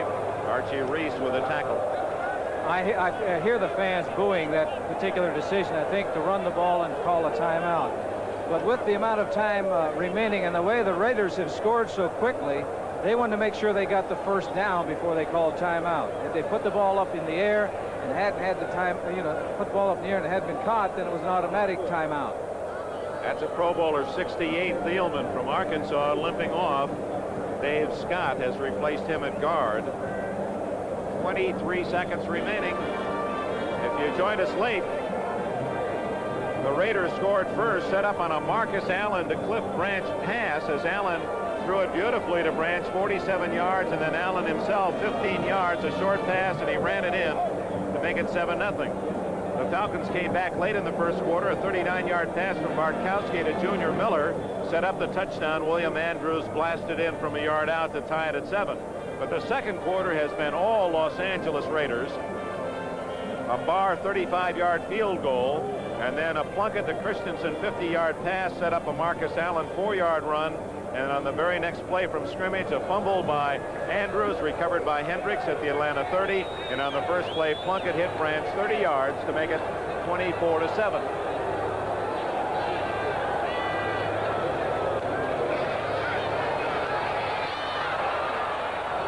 Goes for Jenkins, incomplete at the Raider 46-yard line. Pass a little short. Ted Watts on the coverage. 16 seconds left. Last play, just 3 of the Raiders rushing Bartkowski, but they still applied enough pressure that he had to scramble around back there and wasn't able to get the footing that he wanted to fire that ball. And even so, you can tell the type of rifle arm that Bartkowski has. He was falling away and fired that ball out there on the line. 2nd and 10, time running out. First half, 16 seconds. Stay tuned now. NFL 82. With all the scores and the top plays of this day. Over the middle to Lynn Kane, tackled immediately at the 41-yard line. 8 seconds, 7 seconds. That's probably going to be it. 4. And they don't get the play off. That's the end of the first half. The Raiders and Falcons were even at 7 at the end of the first quarter, but 17 unanswered points by the visitors from Los Angeles, and at the intermission, 24-7 LA at the end of the first half. 24-7, the Los Angeles Raiders leading here in Atlanta at the intermission. Dick Enberg with Len Dawson. And the Raiders passed for more than 200 yards that first half. That figures out at 400 plus, and the Falcons again having trouble stopping the pass. Well, last week they had problems against the Giants. The Raiders were looking at that game film and talking to Cliff Branch before this ball game. I asked him, are you going to go deep? And he gave me a lot of stuff about how good the defensive backs were with the Atlanta Falcons. But he said, yes, we are going to test them deep. Marcus Allen, you've had a chance to see him a half now in person. Well, I saw him in college, and this is different in pro ball, but he is an amazing player because he has that gift, as you're taking a look now, to take a look and to see where things are happening, find his slot, and he gets into it in a hurry. He makes the right moves at the right time, and you really can't teach anyone that. And Marcus Allen fired a 47-yard pass just to show everyone here in the South that he is the complete player. So it's 24-7 at the halftime in Atlanta. Now let's go to New York. At halftime, the Raiders leading Atlanta 24-7. Let's relive some of the top moments of the first half. It looks like a Marcus Allen show. Look at the pass thrown by Allen. The former high school quarterback hits Cliff Branch on the numbers. 47 yards to set up a touchdown that Marcus Allen scores himself on this short pass from Plunkett. And take a look at the effort. Make a determination whether you think he really wants this or not. That's a young man there, 22 years old. That made it 7-0. The Falcons drove down, and on a 1-yard plunge, William Andrews tied the score at 7-all. But then the second quarter was all Los Angeles. Plunkett looking for the tight end, Todd Christensen, over the middle. And he catches it right over the linebackers, and outstanding speed by this big tight end, but he's brought down, but a great gain, enabling the Raiders get in position to score once again. And once again, you're going to see whether this young man from USC, number 32, Marcus Allen, knows how to run with a football. He knows where that goal line is. That made it 21-7. Then after a fumble recovery by Hendricks, Cliff Branch on a 30-yard toss from Plunkett, 24-7. Marcus Allen, William Andrews, the two top runners for these teams. Allen, 53 yards, 41 of those on one scamper. Also threw a pass and caught a pass for a touchdown. Andrews held in check. He scored a touchdown on the 1-yard run, but has only 15 yards rushing and one catch for 6 yards as the defense of the Raiders stopping Andrews. Jim Plunkett warming up. Len Dawson, there are the numbers, 2-1 total yards. 203 to 88 passing, 271 to 132. Turnovers. Falcons had 2 turnovers. They're not moving the ball, and then when you turn it over, you're really in trouble. The one turnover really hurt because the Raiders turned right around. Plunkett went to the air. Cliff Branch in the end zone for a touchdown. Yeah, that 17-7 is bad enough, but 24-7 takes a little of the emotional air out for Atlanta at the intermission. Plunkett getting ready, although it'll be Atlanta with the football initially to open this second half. Reggie Brown will be at the other end of Chris Barr's kickoff. There he is, 211-pounder, 4th-round draft pick out of the University of Oregon. A little shorter this time at the 1. 10. And he struggles to the 24-yard line, where Clee Montgomery and Jack Squirick and James Davis made the tackle. Bartkowski with Lynn Kane and William Andrews as starting running backs with him. Alfred Jackson and Alfred Jenkins, the wide receivers. Junior Miller, the tight end. 3 Pro Bowlers.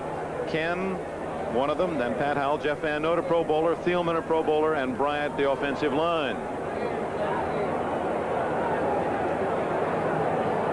Both wide receivers to the left, with Kane out of the backfield is flanked right. He's looking for Kane. No, throws underneath to Junior Miller, who steps out of bounds at the 28-yard line. Defensively, the Raiders in their black and silver. Browning, Kinlaw, Alzado had a good first half again. Hendricks picked up the fumble to set up a touchdown. Millen, Nelson, Rod Martin had a couple of big plays. Hayes and Watts at the corners, and Mike Davis and Burgess Owens at safety. First down is so very important, and I think in particular for the Atlanta Falcons, they've got to get some yardage on first down, because the first half they weren't doing it, placing themselves in a passing situation in 2nd and 3rd down. They're able to stay on the ground, 2nd and 5, and William Andrews stopped shy of the 35-yard line. It's going to be close to a first down. Burgess Owens played his college ball at Miami of Florida, number 44, to make the hit. William Andrews, he is the heart of the offense of this Atlanta Falcon team. Good blocking up front. 68 Thielman had a good block, picking up good yardage, but it is short of the first downs. 3 years in the league, and Andrews all 3 years gaining 1,000 yards plus. Gained over 2,000 yards in total offense last year. That's a great statistic. 3rd and 1. It's Andrews. He's got a little running room out there, but a great play made by Rod Martin, and I believe he slowed him up enough, and then Nelson finished him off, and that'll be short of the first down. Baseball, 2 weeks away from the end of the season. Montreal still in the hunt, leading the Cubs 3-2 in the 3rd, and the Reds get a run early against the Atlanta Braves. The Braves picked up a game yesterday as they won while the Dodgers lost on a shutout to Houston.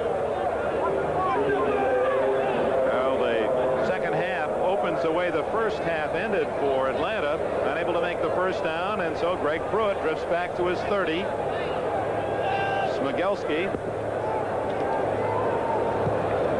hits that one much better. That's his best kick of the day. Pruitt at the 20,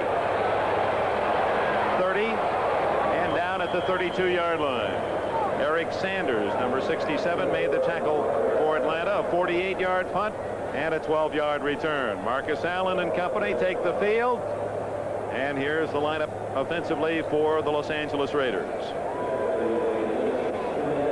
Raiders opening on the road their first 3 games. They'll be at San Diego next Sunday. Plunkett with Allen and King. King quiet, but Allen certainly wasn't the first half. Branch with a touchdown. Barnwell had a couple of big catches. Christensen the same to set up a touchdown. Davis and Marsh, the new rebuilt left side of the Raider line, with Dalby, Marvin, and Lawrence completing the unit from the 32.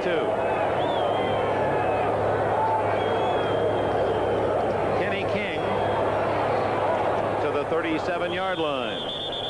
Now, the Falcons understandably watching closely where Marcus Allen goes. This time it was King, good yardage. Can Marcus Allen do it all? Well, let's see how he blocks when the other man gets it. Number 32, Marcus Allen, is turning out on the linebacker. He's learning early. Did you see him grab him by the jersey with his hand?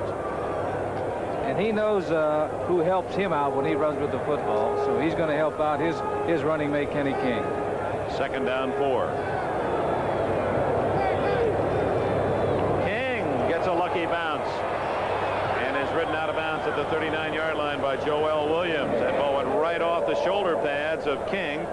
Dave Dalby is down on the play, the center for the Oakland Los Angeles Raiders. Well, I at least got to the second half this week before I said it.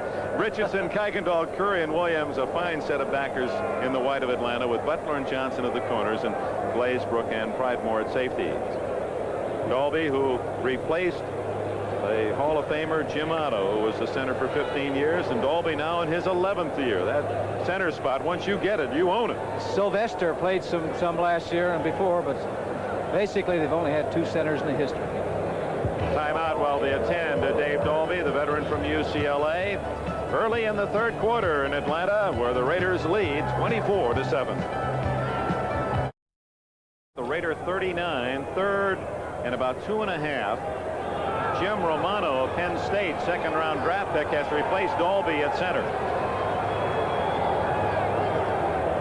Play action. Plunkett going long for Branch. Incomplete at the 20-yard line, and a flag is down. Thrown in the secondary of Atlanta. We might have had an illegal chuck.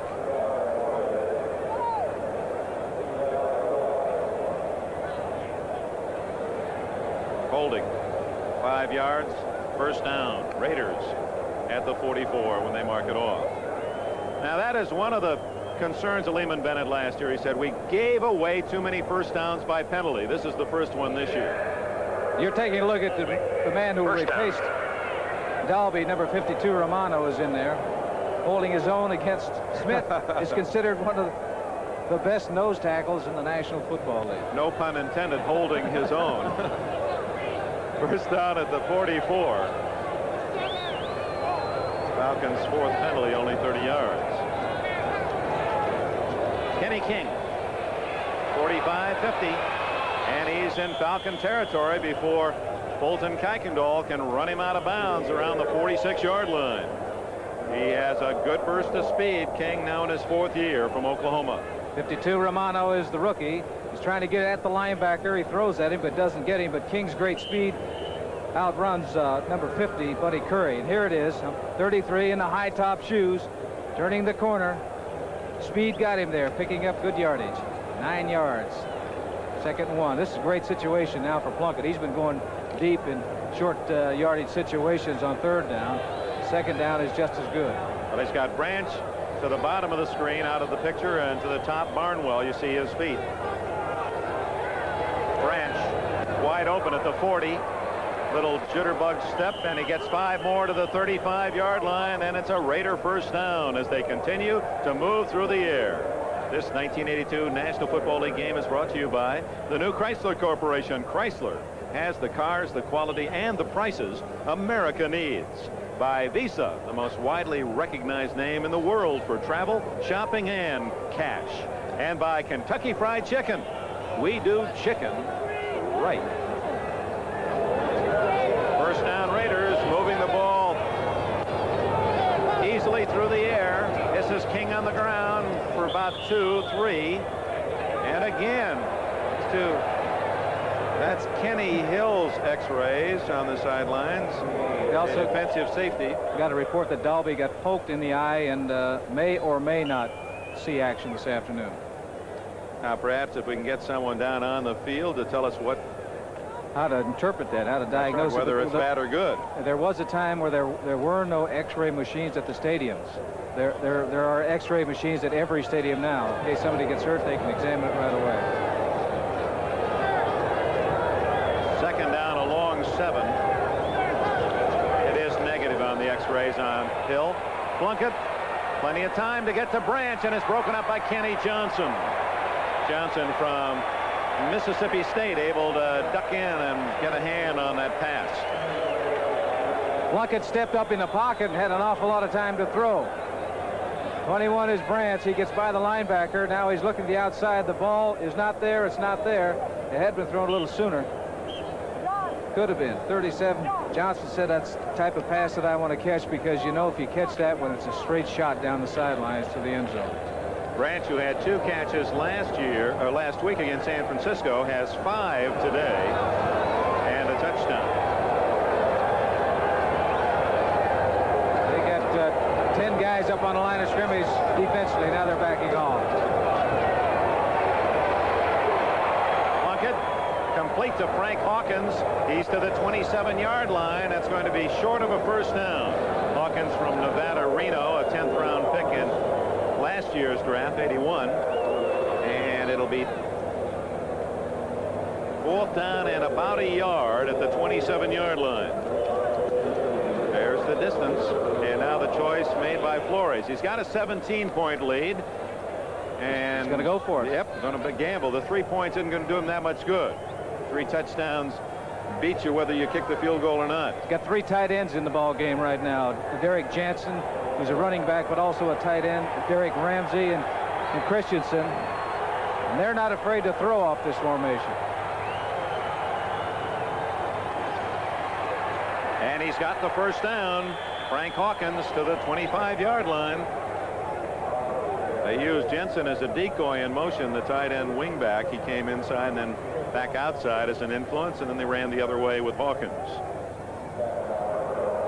This is the type of situation defensively for Atlanta. First down, they want to make sure that they put the Raiders in a passing situation. So I look for them to really put a lot of heat. They're going to bring some people on this play.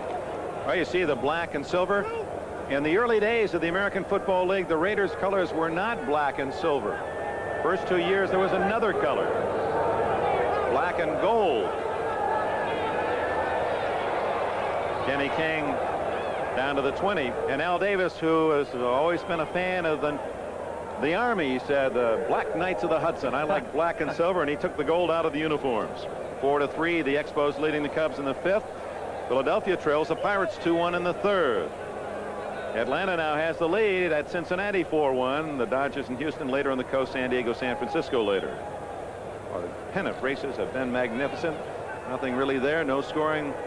New York, Milwaukee, Boston, Detroit, Cleveland, Baltimore later. BC, we're 2 weeks from the end of the regular season. Plunkett, plenty of time to find King at the 10, and Kenny King scores. Easily. A flag is down. Hold on. A flag is down. It's an 18-yard touchdown but it's against the Raiders. They'll call it back. That's the 2nd touchdown called back by penalty against Los Angeles today. Marcus Allen, you'll recall, had a touchdown reception nullified by penalty in the first half. Oh, it's King open. Plunkett has had a great deal of time to throw. When he hasn't, he stepped up. 32. 2nd down. Oh, you Marcus Allen, you're talking about him. Now he's got to learn how to hold properly without being caught. But there's Kenny King, 33, wide open. Now what has happened is the wide receivers and tight ends are getting the attention of those defensive backs and linebackers. That they're flying back there. The linebackers are flying back to try to give some help to the cornerbacks and the safeties. And that's leaving the area underneath the linebackers wide open. And that's what happened that last play. They're blitzing. And Plunkett going deep for Christensen. And he is bumped. Penalty will be against Kenny Johnson as he hit him with his body. And that'll be a 1st and goal at the 1-yard line for the Raiders.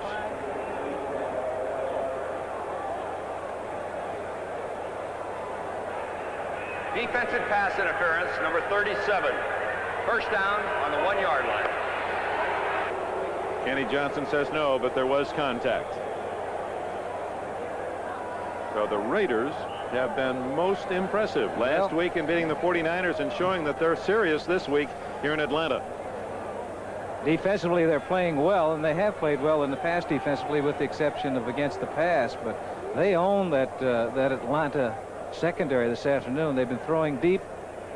They're so concerned about Branch and Barnwell going deep, that underneath area is wide open. That time they had an all-out blitz, and they guessed right. They had good pass protection. Now they got a touchdown. And indeed, Frank Hawkins slashes in for the score. Hawkins with his first professional touchdown. Gained 265 yards last year for the Raiders without a score, and that's his first. So he'll want to have that football or some remembrance of this day in Atlanta, as the Raiders threaten now to make it a rout. With 8:18 remaining in the third quarter, they built their score to 30-7. And Barg looking for the extra point.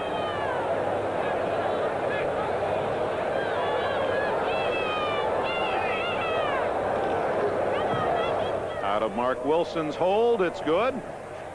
And we have a timeout. The Raiders have just scored 11 plays. They've gone 69 yards. Hawkins gets the capper from 1 yard out, 31-7.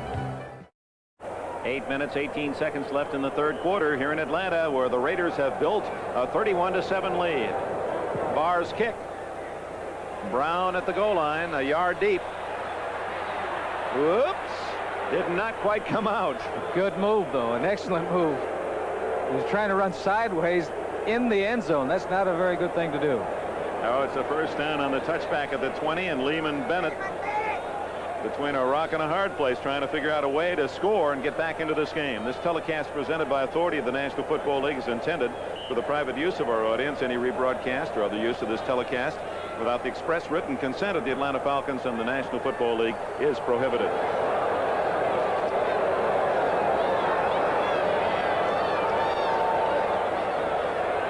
Bartkowski to Junior Miller, incomplete. Matt Millen on the coverage for the Raiders. Fans getting a little angry here in Atlanta. Yes, they are. That time the ball was off the mark.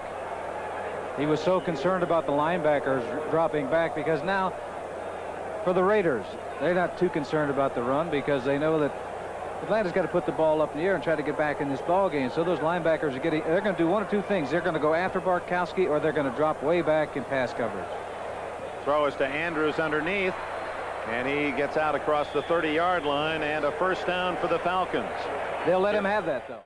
And so the young Patriot has the long touchdown, and here the Falcons trying to pick away with the short ones to get back in the game. That a first down reception by Alfred Jackson out at the 41-yard line. Offensively, Atlanta now, they've got to throw the ball. Occasionally they'll put in a run or draw or a screen to take some of the pressure off, because they know that the defensive lineman of the Raiders is just going to tee off. Those linebackers that last time, Hendricks, he was blitzing. Millen was blitzing on that play. They'll either blitz or drop back. 7 minutes left in the third quarter. This time they blitz. Hendricks, he slowed down Bartkowski, and then Bob Nelson, number 51, came in to finish him off. Well, they called him the Mad Stork in college. He doesn't like the nickname, but when you see him come in on a quarterback like that, it seemed like an appropriate moniker. Here's the rush. 83 is Ted Hendricks jumping up. Bartkowski does duck under him, but now Nelson comes along. Browning is also there. One of two things. They are going to put heat on Bartkowski by sending linebackers and everybody after him, play man-to-man, or they're going to just throw 3 defensive linemen after him, drop 8 people back, and give you the short pass. They're not going to let you have it deep. Yeah, Lenny Dawson, a quarterback who knows how difficult it is to try to throw from way behind. That's the tight end, McKeska, and he's out of bounds about midfield. McKeska from the famed McKeskas of Temple, Texas, where the family has a very successful barbecue business. Lenny Dawson in his career, and the stat that's really important there is that bottom line, plus 56. How many men struggle through a career just trying to get more touchdowns and interceptions? Plus 56. That really is the measure of the man. You take, for example, Jim Plunkett for the Raiders, and he comes into the game minus 36. Well, he's trying to catch up. Third down and 2. Wide open, Andrews, and he has a first down and more. 25, 20, still on his feet and out of bounds at the 18-yard line. William Andrews. They say he stepped out back upfield at the 27-yard line, but it's a first down.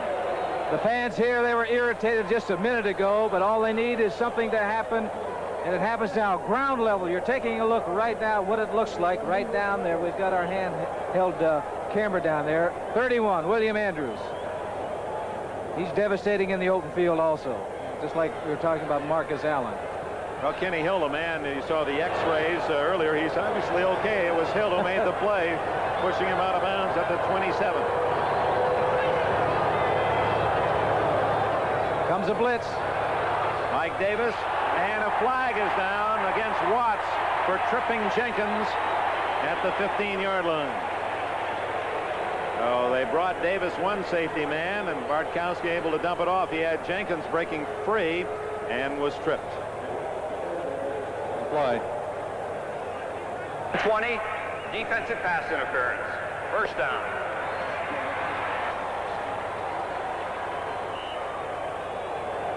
Right-hand corner, right there. You see Jenkins going down. He got tripped up by number 20, Ted Watts of the Raiders. Interference call at the 17-yard line. Atlanta led the NFL, giving up first downs by penalty, and they get one themselves on that one. Bartkowski, a flag down. Bo Robinson has a touchdown. Will it count? Robinson, a fourth-year running back from West Texas State, where he broke all of Mercury Morris and Dwayne Thomas's rushing records. It's against the Raiders. Touchdown, Atlanta. Offside. Refuse. Touchdown, Atlanta. Dick, on that last play, the Raiders were trying to cover that back with number 55, Matt Millen. You saw him in your screen. He's going to try to pick him up. But with the speed of that back, Bo Robinson, there is no way that Matt's going to be able to keep up with him for any length of time. He was hoping that the blitz would pressure Bartkowski, and he wouldn't have that much time to throw. Well, that gives the Falcon fans fading hopes a little boost as Luckhurst kicks the extra point. And with 5 minutes and 53 seconds remaining in the third quarter, the Falcons get a 7 and cut the Los Angeles Raider lead to 31-14. You come into a park and it's hot and humid, and everyone says Raider weather or Falcon weather, as if you really do enjoy playing in this heat and humidity. Oh, the Raiders were really concerned about it before the ball game. They were a couple of the offensive linemen were out. They found a fan out in the dugout, and that's where they seated themselves. But they're happy now. The thing is, it's really hot right now. As for Atlanta, they got to get back in the ball game. Yeah, they've kept the heat on the Falcons. Luckhurst, who is excellent in the onside kick, does not try it. Greg Pruitt at the 4. Pruitt, who returned 155 yards against the 49ers last Sunday, tackled by the man who just scored a touchdown, Bo Robinson. 80 yards in 7 plays for the Falcons. Well engineered, and a touchdown Bartkowski to Robinson to cut the Raider lead to 17. Now the Falcons need a turnover, and that would bring the crowd back in their behalf. They need to stop the Raiders on first down, and they've been trying to do that, but Plunkett has had enough time to go back with play passes and look downfield and get rid of the football. Allen, nothing there. Paul Davis, 59, linebacker of North Carolina, helping out Jeff Yates, the veteran from Boston College. See 50, Buddy Curry, George Jessel Curry, thank you, from North Carolina, where he was a teammate of Lawrence Taylor, trying to spur that defense. There's the touchdown man, Bo Robinson. One problem, or a big problem, for Atlanta is that Jeff Merrill is out of the ball game. He is their best pass rusher. And Plunkett has had plenty of time to throw in the second half. 2nd and 9. Dumps it in the flat to Allen. Look at that move. And across the 30 to the 31-yard line. He gained only about 4 yards in the play, but he certainly is giving those linebackers something to think about. Joel Williams, an excellent tackler, was unable to bring him down. Curry just did get him. This is a screen pass getting it out to Allen, hoping to get some offensive linemen out there. But look at the move that he puts on Joel Williams. Curry was smart. He did not commit himself. until Allen finally had to commit himself and run. Kenny King and the Len Dawson model high tops teaming with Marcus Allen in the backfield. 3rd down and 5. Listen to the crowd.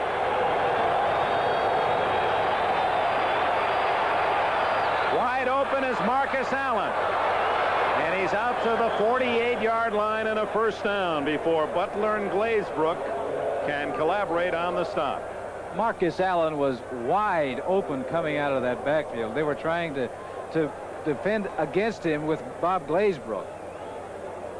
And here it is. Look at the difference between where Allen was and Glazebrook was. You know, you're talking about 5 yards. Now, that is wide open in professional football. Now, Marcus Allen, interestingly, in the offseason trained with a rival team. You know, USC and UCLA, not a lot of love between those two schools. But Jim Bush, the outstanding track and field coach at UCLA, worked with Allen in hill running and built his stamina and endurance. Oh, Billy Taylor took a lick from Joel Williams and Fulton Kuykendall and lost a yard or 2. Joel Williams remembered that last move that Marcus Allen put on him on the last play, and he was making up for it this time. But poor Billy Taylor was a recipient of that shot. Well, in for just one play, Hawkins and Taylor, they go out, and King and Marcus Allen are back in on 2nd and 11. The score 31-14. The Raiders lead. 3.5 minutes remaining in the 3rd quarter. Plunkett is 12 for 20. Gets away again, and there's Branch, and a 1st down at the Atlanta 40-yard line. Kenny Johnson made the tackle. Branch is having a field day. 13 yards in the play. Other scores: the Jets leading at New England 24-7 in the 4th quarter. Dallas has a touchdown lead against the Cardinals in the 3rd period. Tied now, the Bengals and the Steelers. Always a good one. 14-3, the Browns leading the Eagles. Philadelphia about to lose their 2nd game in the first 2 weeks. San Diego coming back in the 3rd quarter, cutting the Chiefs' lead to just a touchdown. Here it's 31-14. Plunkett to throw on 1st down. Plenty of time. And hits Allen at the 34 for a gain of about 5, maybe 6. Curry and Williams, the linebackers, made the tackle. Got a report that Richardson injured himself. He may not be back in the ball game this afternoon. Linebacker Al. So Al Richardson, who led the team in sacks last year with 10.5, and Jeff Merrow, an outstanding press rusher, both are out for the rest of the game. And Kansas City apparently just scored again to take a 10-point lead. The Saints at Chicago leading 10-0 in the 3rd. Joe Klecko, we understand, was taken off the field with a serious leg injury, left the field by stretcher. Marcus Allen and Glazebrook, Bob Glazebrook from Fresno State, the safety man, and he guessed right as he shot the gap, and Allen had no chance. A -6. You are absolutely right. He did guess right. He was on that side. Had they had a play called to the opposite side, he wouldn't have been a factor in it. But what Atlanta's got to do, they've got to throw everything to the wind. They've got to try to put pressure on Plunkett, which they have not been able to do. Got to make sure they could curtail number 32, Marcus Allen. They better be concerned about Cliff Branch. Cliff has gained over 100 yards in this ball game. That's his 20th in his career. If he has one more, he'll tie Freddie Blitnikoff for a record for the Raiders. Flag down. Incomplete, intended for Hawkins. Number 77, Doug Rogers, a rookie from Stanford. He says they're going to be watching out in Bakersfield, California today. I said, you bet they are. He said, well, I'll give them something to cheer. He's trying to get the crowd worked up. He was picked after Riggs, their top 2 picks for the Falcons in the college draft, and the penalty is against the Raiders. Holding offense. 53. Decline. 4th down. Couldn't be 53. That's Rod Martin. He plays defense for the Raiders. Here's Rogers fighting, he flushes Plunkett out of the pocket, gets a hold of him. Jim does get rid of the football, but he's just getting rid of it, that's all, to avoid the loss. A couple of Stanford boys, Plunkett and Rogers, involved in that play. So on 4th down, the Falcons have stopped the Raiders from adding to their lead, and Raymond Guy to punt with White Shoes Johnson always a threat back at the 10. I'm trying to think when the last time that Guy punted the ball. Fair catch at the 9-yard line. So Atlanta will start deep in its own end. We have exactly a minute remaining in the third quarter, and the Falcons with a lot of catching up to do. 31-14 with a minute remaining in the third quarter here in Atlanta, and the Falcons have the ball at their own 9-yard line. Bartkowski drove them quickly for a touchdown, 80 yards the last possession.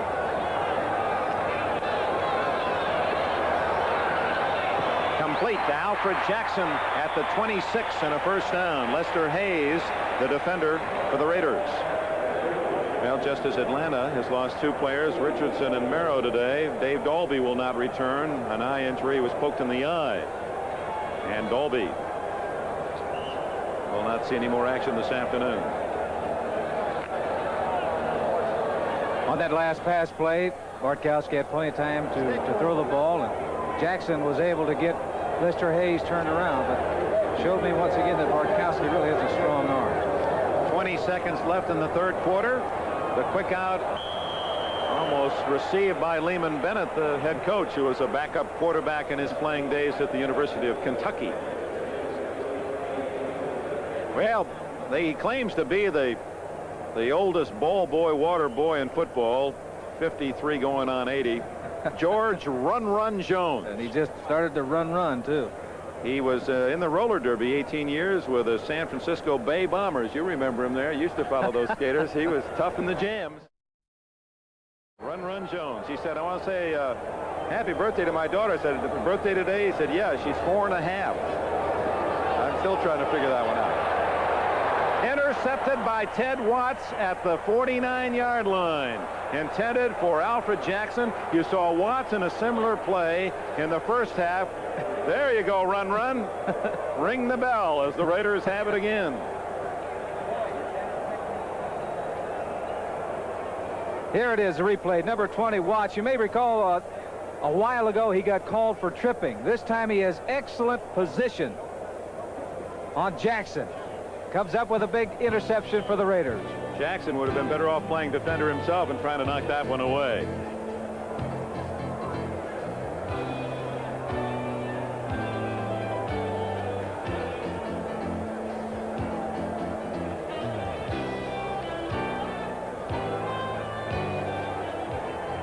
Well, the Raiders have the ball at their own 49-yard line. The last time they had it, what they do? They throw deep. First time out of the box. Plunkett fires to Allen, incomplete.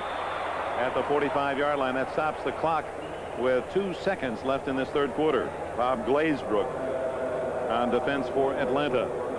Glazebrook, who set a record last week for Atlanta, that 91-yard fumble touchdown return. There's Watts, Texas Tech second-year man, the man who intercepted the pass moments ago. Plunkett tried to get the ball to Marcus Allen, but he had Barnwell going deep on that last play. So they were looking once again to try to put this ball game away. Final play of the third quarter. Plunkett wide open was Barnwell at the 35, and Plunkett missed him. That is the end of the third period here at Atlanta Fulton County Stadium in Georgia. The Raiders enjoying a big 3 periods, have a 31-14 lead. We'll be back after these messages from your local station. With Len Dawson, Dick Enberg in Atlanta Stadium. Smiles are a bit forced for the Atlanta fans. 31-14 the score. We open the fourth quarter. Raiders with the ball. Marcus Allen. Run out of bounds at the 47. Earl Jones and others for Atlanta. So it's a short game, and Ray Guy and the punting team comes on. There's the statistical totals through 3 quarters. The last drive by the Falcons narrowing the margin. It was 2-1 at halftime. So Atlanta is moving the ball better in the third quarter than they were in the second. Second quarter they didn't do anything. These are all fourth quarter scores. Jets 24-7 over New England. Dallas 14-7 against St. Louis. 20-17 Cincinnati leading at Pittsburgh. 14-10 Cleveland over Philadelphia. 19-9 Kansas City leads San Diego. New Orleans 10-0 at Chicago. The rest of the action second half of play today. Raymond Guy.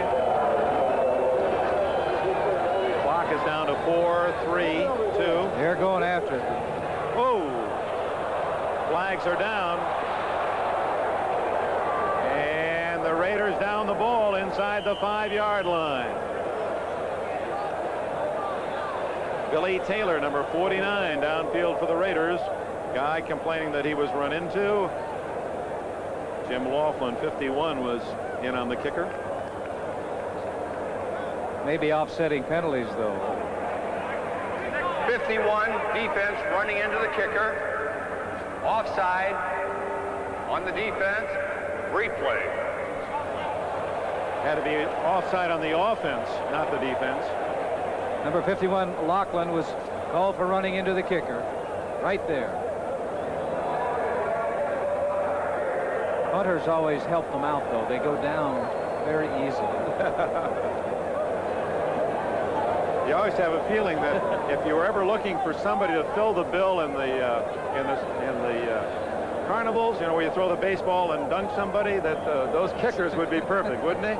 And you see people like Marcus Allen, that he's tough to bring down. People are hitting him from all the angles, and he's sliding. And William Andrews the same way. A punter, if you get close to him, he's down. Just smell your breath, and down he goes.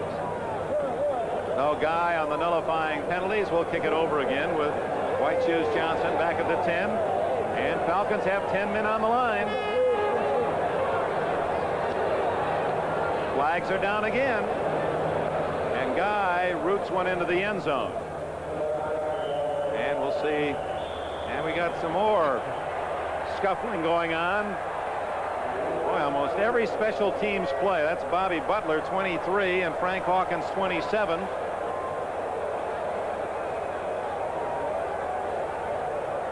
They're doing their little dance, and they might just be kicked out of the game based on Butler's reaction. He's a starting cornerback. Oh. 3, unsportsmanlike conduct. Atlanta. 45, Oakland, illegal formation, Oakland, re-kick. It was not. It was Butler, and number 45 for the Raiders. He was offsides. They called a penalty on him, so they're going to come back and kick it once again. That's James Davis's 45. Frank Hawkins was the man that Butler was wrestling with out there. They gave him the heave-ho, too, apparently. So Butler, and that's... you can't help your team when you get kicked out of the game, and he's a starting quarterback, and that just makes things tougher for the Falcons. Well, Ray Guy getting his punting work in. He's going to try it again after the offside penalty. Butler is not kicked out of the game. Apparently, he's back in there.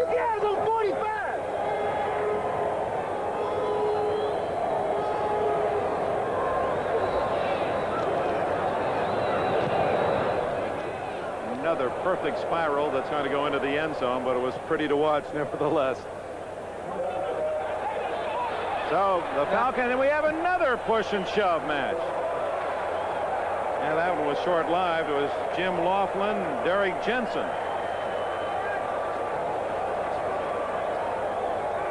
Well, unless somebody starts pushing someone else, let's just ease our way into this important word.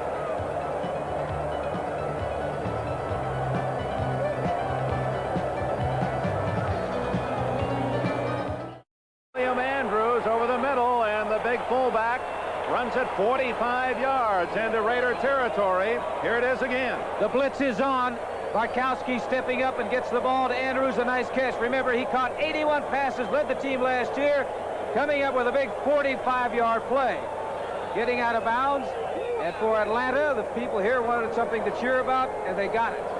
Ball at the 30-yard line. You saw the pass was end over end. It looked as if somebody tipped the ball, but it got to Andrews, and he did the rest. Jenkins left, Jackson right, 31-14.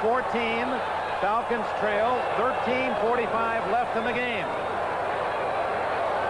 Incomplete, intended for McKeska, and it appeared that Bartkowski had a man going deep and open. Yes, he did. He had some pressure. He got rid of that ball before he really wanted to. McKeska was even open. He had a step on Davis, the strong safety. Bartkowski at California, he was 1 year ahead of Vince Ferragamo, and Ferragamo saying that he wouldn't get to play until Bartkowski graduated, elected to go on to Nebraska and do his quarterbacking. Atlanta, to give their fans hope here in Georgia, needs to score on this possession. 2nd and 10. Here comes Hendricks, and he forced the fumble, and I believe, no, Hendricks didn't get it, but came close to getting the fumble. Ken fell on it at the 40-yard line, and the Stork with those huge arms of his, long leverage in there, and even though he ran by the quarterback, watch him strip it away. 68. Thielman was supposed to get out there, but Hendricks was by him so quickly that he wasn't able to get out and get in front of him. A couple of things about Hendricks make it difficult to block him. He is tall, 6'7". If a back is going to block him, he's going to get about a 5-yard run. The back is going to be fairly close to the quarterback, and he can just jump up in the air and get into the quarterback's vision. That's a big loss. 3rd down and about 19.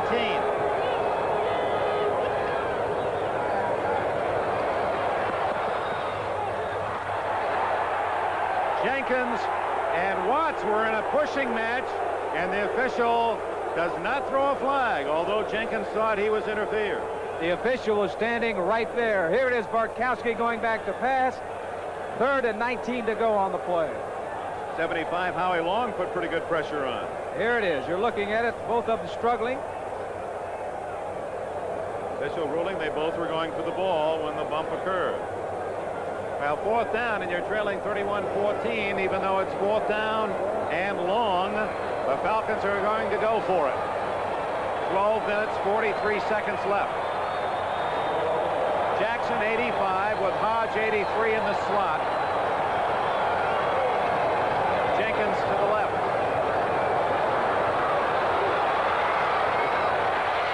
Incomplete. Not close. Billy White Shoes Johnson in on offense, and the pass overthrown. Owens and Hill there to cover. The Los Angeles Raiders take over on downs in good field position around the 38-yard line, leading 31-14. Los Angeles Raiders looking for 2 wins on the road to open the season. Have a 31-14 lead and the ball at the 39-yard line. They've outgained the Falcons throughout. And Jim Plunkett at the controls.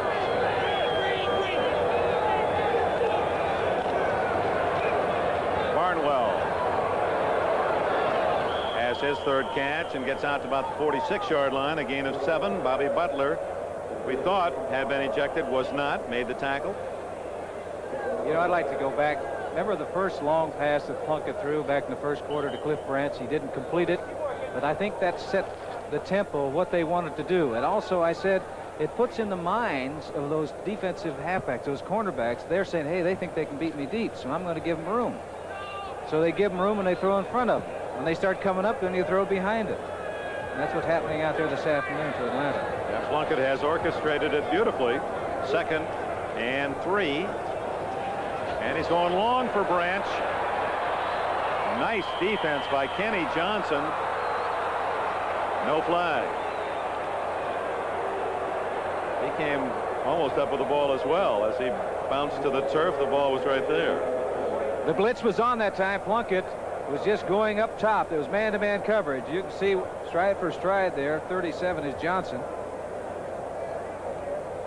But even though it didn't work, I'll assure you the next time that Cliff Branch comes off the line of scrimmage toward Johnson, he's going to give him some room. Well, let's see. This would be a perfect time. 3rd down and 3. Just have Branch run a little hitch out there and for 5 and get the 1st down. Let's see if that's what Plunkett does. It's better on 1st down because they're looking for Oakland again, Los Angeles for the 1st down.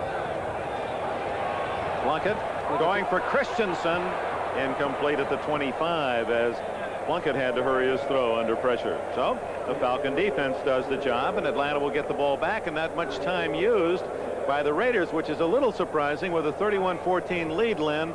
You don't run a few plays, try to eat up some of that clock. You're giving the Falcons a chance to get back in the game, stopping the clock with the incomplete pass. Yeah, but the Raiders feel they can knock them out. That's what they want to do. The Raiders aren't generally the type of team, that has any mercy on anybody. They're gonna, well, they're going to try to put them away. Well, Ben Davidson was always kind to you. After the game.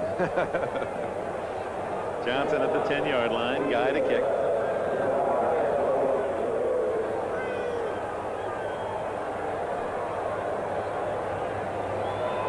Ten men on the rush. Guy goes down. Johnson does too, as he's hit immediately by James Davis, number 45.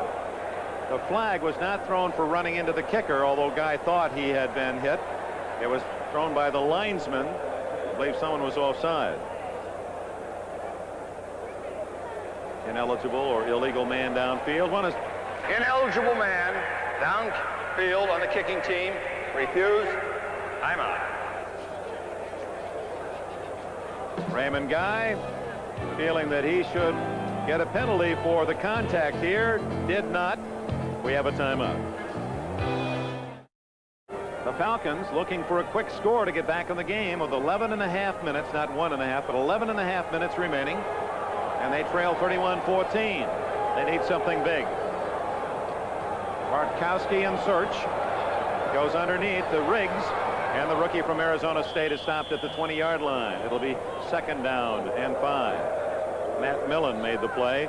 Bartkowski not using the huddle, even though we have a lot of time left. He knows that they've got to score in almost every possession. That's a good move on Atlanta's part. Underneath to Riggs again. 30, 32, 1st down. You ought to do it again because another thing, the defense can't look to the side and start doing things and bring people in. They've got to play with the 11 people out there. It's a good move on Atlanta's part. And he is going to go without a huddle. 1st down from the 32. Another quickie, this time to William Andrews, and Hendricks brings him down at the 39-yard line. And again, the Falcons without a huddle. And the other factor, too, you've got to figure if anyone is going to suffer in the heat, it's the visiting team, the Raiders, even though they have the lead. Maybe you wear them down a bit on defense. Crowd trying to help out. 10.5 minutes left. And a quick pop up the middle gets maybe a 1st down before Archie Reese can make the tackle. And it is a 1st down for the Falcons. I like this tempo. I like to get it going. They've been down. They haven't been doing anything. If they get the ball moving at all, going with this rapid fire type of offense could generate something for Atlanta. From his own 43-yard line, it's Riggs. 50, 49. Millen made the tackle. Short of the 1st down. It'll be 2nd and 2. Clock is running. 9:50 left.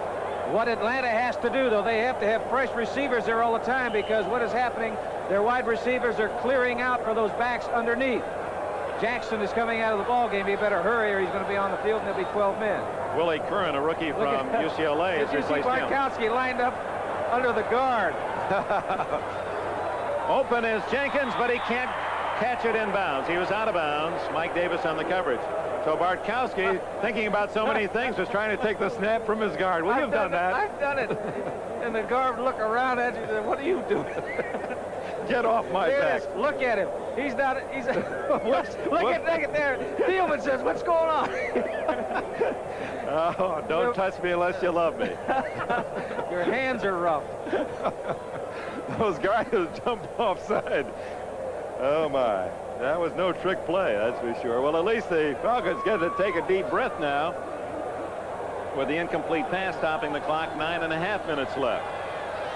They got to figure they got 2 downs to pick up this 1st down. 3rd and about 1.5 yards. And it's Riggs plowing forward to the 45, has the 1st down. Lyle Alzado and Howard Long making the tackle. Oh. The Raiders say, we'll let you move downfield, but it's going to cost you time. And Steve Bartkowski hoping that he might be able to strike for a quick one here with 9:07, 9:06 left. He's going long. He's going for White Shoes. Beautiful. beautiful defensive play by 45 James Davis. No flag. Flagged it down. They had 12 in on the field. Davis did not get off in time. I think that's what they're going to call. Oakland was trying to get a couple of defensive men off the field, but they were too late. The play got underway. Preliminary indication penalty against Oakland. Davis, nevertheless, saved the touchdown as Bartkowski floated a beautiful pass and had Johnson in stride. Defense, 12 men on the field, 5 yards, first down. You were mentioning something about the heat in the fourth quarter. Now, if the Raiders stand up under this, they're in excellent shape, because this type of an offense against those big defensive linemen trying to rush the pass is really tough.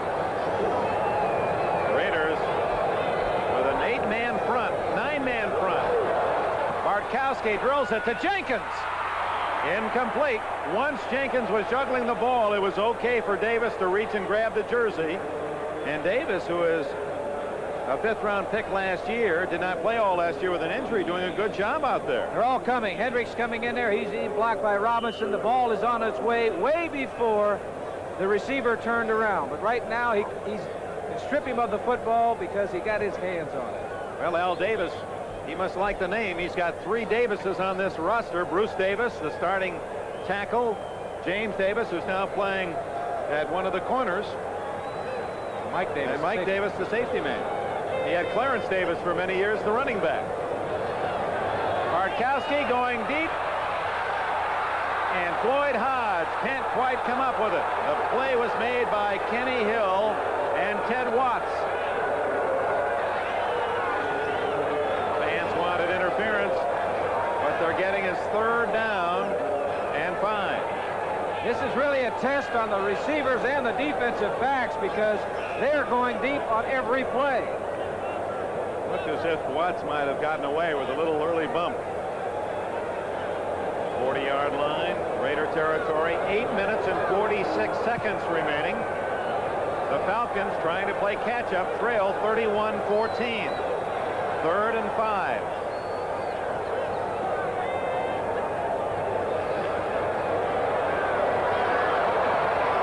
Ball was tipped, intended for Junior Miller. Archie Reese, acquired from the 49ers at the start of this season, made the play defensively. If Bartkowski had any running ability at all, he had a clean shot straight up the middle of the field, he would have picked up the first down, because the defensive linemen, 4 of them rushing the passer, they were already by him. The linebackers were deep. He had plenty of space to pick up the first down. Well, I tell you, Ted Watts, who's been busy trying to cover, he was down on one knee back at the 10-yard line. He's still back there. He's exhausted. And they're going to call a timeout, the Raiders or the officials, because Watts, who has just been all over the field trying to offering coverage in this hurry-up offense of Atlanta's, and he just has run out of gas. That's just a tired, hot, exhausted young man. You know, sometimes you do that in practice against one particular guy to get his attention. He says, you don't like me, huh? Because to run ups, which he's doing, or fly patterns, that's what they're doing on Oakland's defensive backs. Well, Bartkowski will get a chance to talk things over on a critical 4th and 5 call.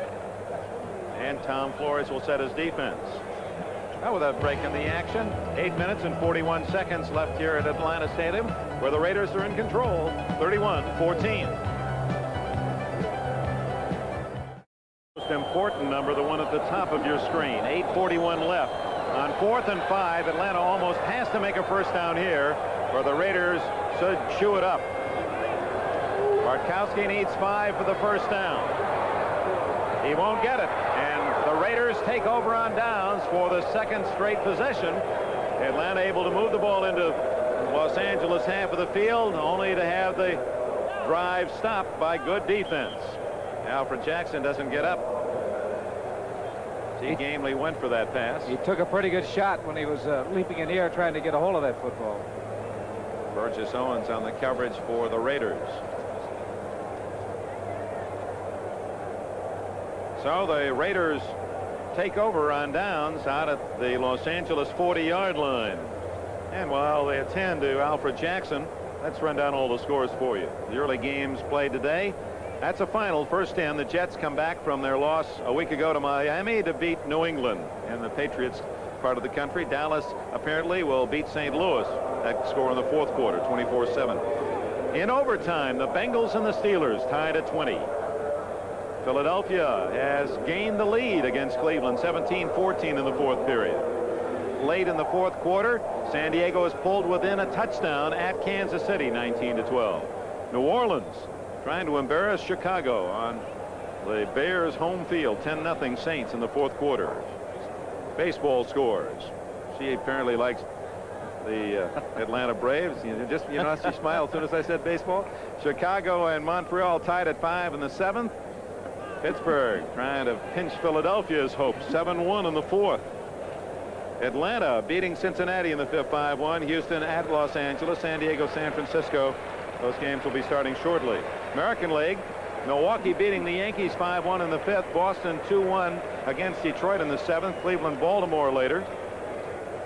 Minnesota trying to make it 3 in a row against Kansas City. California leading Toronto. If those scores stay as they are, then the Angels and Royals would be tied for first place. Royals they having meet their tomorrow problems night. here lately. See Jackson coming off the field. Hopefully he's all right. So Plunkett and the Raiders with 8:34. They stay on the ground. And it's Marcus Allen for a few yards. I liked Joe Garagiola's line yesterday about some of the pennant races. They're like, what do you say, a Phyllis Diller lookalike contest? Nobody wants to win it. We pause briefly for station identification. This is the NBC television network. This is Channel 4 KNBC Los Angeles. Wrigley Field, Chicago, right? No, that's the sign on the baseball outfield wall here at Atlanta. Do you think that defense of Oakland told that offense, run off some time on that clock, keep the ball on the ground? Give us a breather. Well, here goes Plunkett to throw. Got Barnwell wide open and missed him at the 30-yard line. Kenny Johnson on the coverage, and Plunkett throwing as he was hit. That still surprises me, Len, that they're not staying on the ground with a 31-14 lead. Final score, the Steelers win 2 in a row. Boy, they've won 2 tough ones, beating the Cowboys and come back to beat the AFC defending champion Bengals in overtime, 26-20. Bradshaw to John Stallworth, 3 yards for the winning touchdown. Another score, Cleveland regains the lead, 21-17 against the Eagles in the fourth quarter. Stay tuned, NFL 82 after our game to recap the scores. And if our game runs late, we'll get them all to you right up to the minute the scores before we say goodbye from Atlanta. Flag down as Kenny Hill is whipped out of bounds by Tom Pridemore. Kenny King, rather, I'm sorry, not Kenny Hill. He's on the other side of the line of scrimmage for the Raiders. So King thrown out of bounds for a loss. Now let's check the penalty. Tom Flores, he was a backup quarterback to you when the Chiefs won the Super Bowl. Yeah, he threw one pass in 1969. It was off of a fake field goal. Offense, number 79. Offside. Bruce Davis offside. Decline. The Falcons want the ball. We were playing Houston, and it was a fake field goal pass just before the end of the half. And Tom rolled out and threw the ball to Robert Holmes, who made the catch. While Tom was admiring his work, somebody broke his nose, and that was it. One pass, one touchdown, one broken nose for Flores in 1969, the year that we won the Super Bowl. And one Super Bowl ring. That's right. Raymond Guys had plenty of work, his 7th punt, and they also had 2 or 3 called back because of penalty. White Shoes Johnson inside the 15 for Atlanta. You can see the seats starting to empty. Guy almost missed that one, and it goes out of bounds at the Atlanta 40. No, it didn't go out of bounds. Rolls back to the 45-yard line. So the Falcons have good field position, and the Raiders used up only a minute on that possession. 7:36 left in the game. Giants received a miracle play, a 91-yard fumble recovery. Everyone relaxing, thinking the whistle had blown it dead, and Glazebrook went 91 yards. Now they need a couple 3 unexpected big plays because they trail 31-14. They have the ball at their own 41-yard line. Bartkowski, good protection this time, and has a man, Jenkins. First down at the 32-yard line.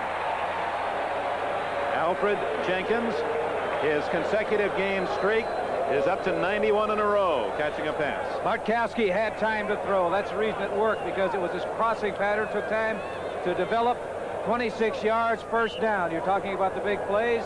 That took just a couple of seconds to complete. 7:29 remaining in this football game. And they're definitely within striking distance right now. Jenkins to the left. Jackson back in the game after being bruised a while back. Jackson is to the right. Bartkowski in trouble. And number 99, Reuben Vaughn, has the 5th Raider sack today. He's from Colorado, drafted by the 49ers in '79.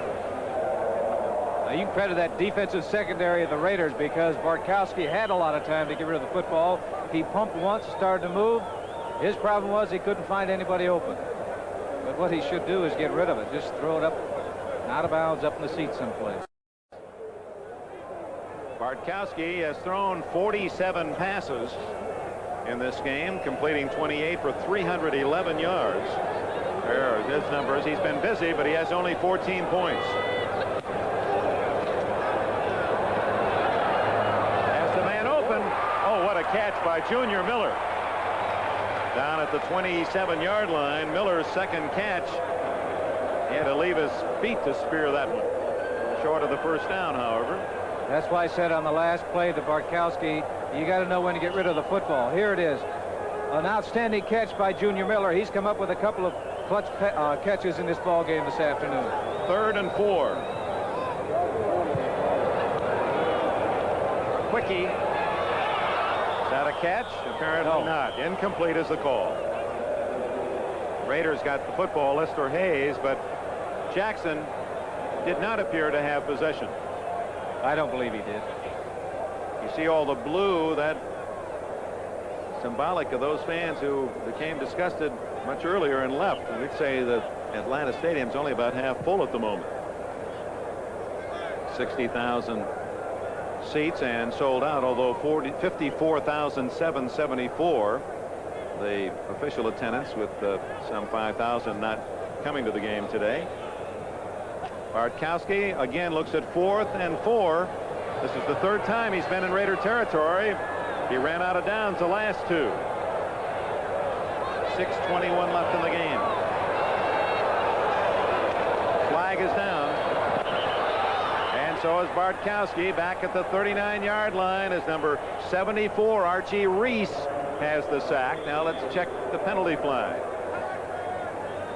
Reese, an inspirational leader with the 49ers in their Super Bowl year last season. For the snap, field judge had 30-second delay. It'll still be 4th down. So that's a break for the Falcons. One of the few times the penalty can help a team, because that negates the sack.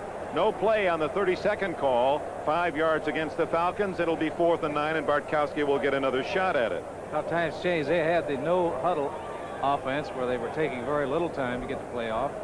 And down there 4th and 5, when they needed to get the ball off, they took too much time. But they need to pick up 9 yards now to keep this drive alive.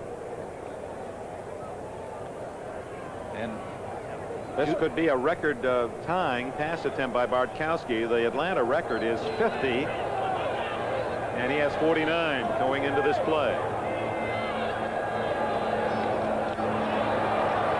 Over the middle. Did he catch it? Yes. And it'll be a first down at the 19. Junior Miller. A flag is down, I believe, holding against the Raiders. that's 2 great catches in a row by Junior Miller, because that ball was thrown behind him. It was holding against Here it Los is. Angeles. Look at that's a tough catch. Oh. He's going in one direction, has to turn and try to come up with the football, and he did. That's 2 in a row that he's made. A very difficult chance. And he dropped it anyway. I was giving him credit for that. I was too. I thought he caught it. And now you see he didn't. But they get the first down on the penalty. 5 yards, automatic first down on the defensive hold, and it's the Falcons with a new set of downs. 6 minutes, 8 seconds left. First down at the Los Angeles 27. 31-14. Raiders lead it. Plenty of time. And it's Hodge ducking out of bounds at the 13-yard line. Watts is back in the ball game.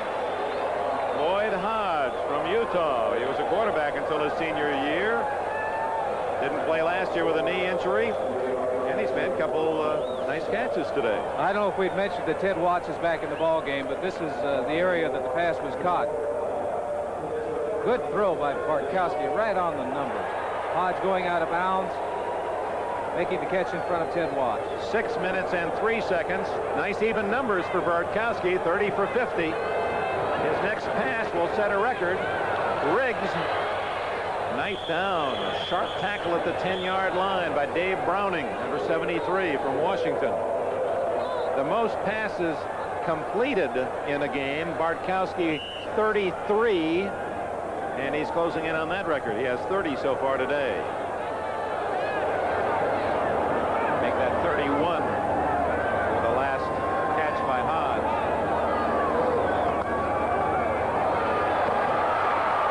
Right in the arms of Alfred Jackson. Lester Hayes coverage. Can't throw the ball any better than that. But Hayes, like glue, not stick him, but like glue on his man. And it's incomplete. Here it is. Quick pass going up and over. His vision had to be impaired by Lester Hayes. Now you can raise your hand in front of the receiver. That is not base guarding. You cannot wave your hand. In case you're wondering, you can put your hand up in front of the receiver even though you have your back to the play. You can't wave it. That's the rule. Well, if you wanted to stick your hand up in the air and run anywhere you want on the field, you go ahead and do it. But when the ball is in the air, you can't wave it in front.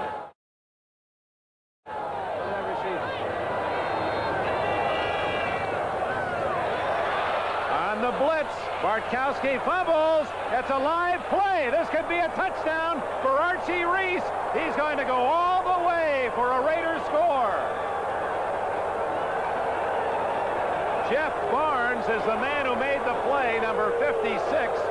He dislodged the ball from Bartkowski's grasp, and Archie Reese, all 6'3", 275 pounds of him, rumbles in with a touchdown. Bartkowski didn't have a chance. You can see right now. He's looking to his left. Linebacker from the right blitz nails him now. They're going to find out whether Archie reaches overweight or not. Can he run that far? Look at Burgess Owens. It's even money now. I'm not sure he's going to make it. Last week. There he is. There's a happy man, Archie Reese. He's an emotional player. Niners, very popular performer. Chris Barr hits the extra point, and the Los Angeles Raiders now have a 38-14 lead. 75 yards on this play. Jeff Barnes, 56. You'll see he's looking to his left. Doesn't see that hit right there. Doesn't see the linebacker coming. Now, Archie picks the ball up. Wonder if he thought about lateraling it to anybody. Oh, no. No, I guess not. Not with that. No one chasing him. Reminds me of Merlin Olsen said once he was trying to run for one, and Deacon Jones kept falling behind him saying, lateral, lateral, give it to me. By the way, Merlin is involved. Father Murphy on Tuesday night is going to be a 2-hour special at 8 o'clock on NBC, and the good father going to join the ranks of the married. You know, that pretty school marm. Yes. He's going to go after her and marry her, I understand. It's and then in the new season, well, you can just guess what's going to happen. But it's a great show on Tuesday night, 8 o'clock, Father Murphy. It's nice that you can talk about not only a man you like, Merlin Olsen starring, but a show that the whole family can enjoy. I know Archie Reese always watches it. Tom Flores. Almost called us a lapper, but you wouldn't know it by that expression on his face. Barr tees it up. And a long afternoon for these Atlanta Falcon fans.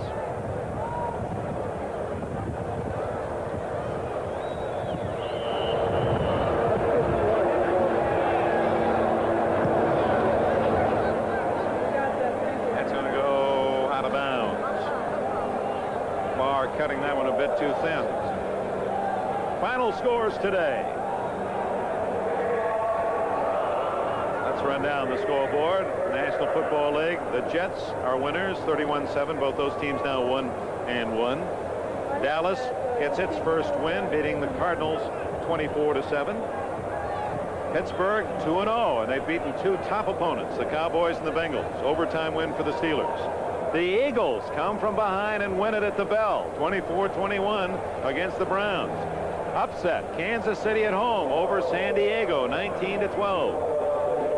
Upset, Saints at Chicago, blanking the Bears. You think there weren't some growls and grumbles at Soldier Field? Stabler played that ball game, threw a touchdown pass. And here at one time in the third quarter, the fans in Atlanta were chanting, "Go on strike, go on strike." Well, maybe the Falcons did prematurely. 38-14. The Raiders certainly were here in force. By the way, they had the solidarity shake, as they have been before the game, and was the most loudly booed of the solidarities that I've heard so far this year. I think the fans are really anticipating the possibility of a strike, and obviously are hoping that won't happen. At the 10, Reggie Brown, 25-30, and the young man nicknamed Truck for his build, 5'11" and 211, is brought down by Clee Montgomery. Bartkowski, this got to be the time, Len Dawson, where you just soon the coach put in your backup man. Yes, save me for next week. I won't have anything left for the dance. And there is really how you can lie with statistics. You just joined in. What a game. Has it been close? 10 yards separating these two teams. Check the scoreboard. Raiders 38, Falcons 14. And it really hasn't seemed that close.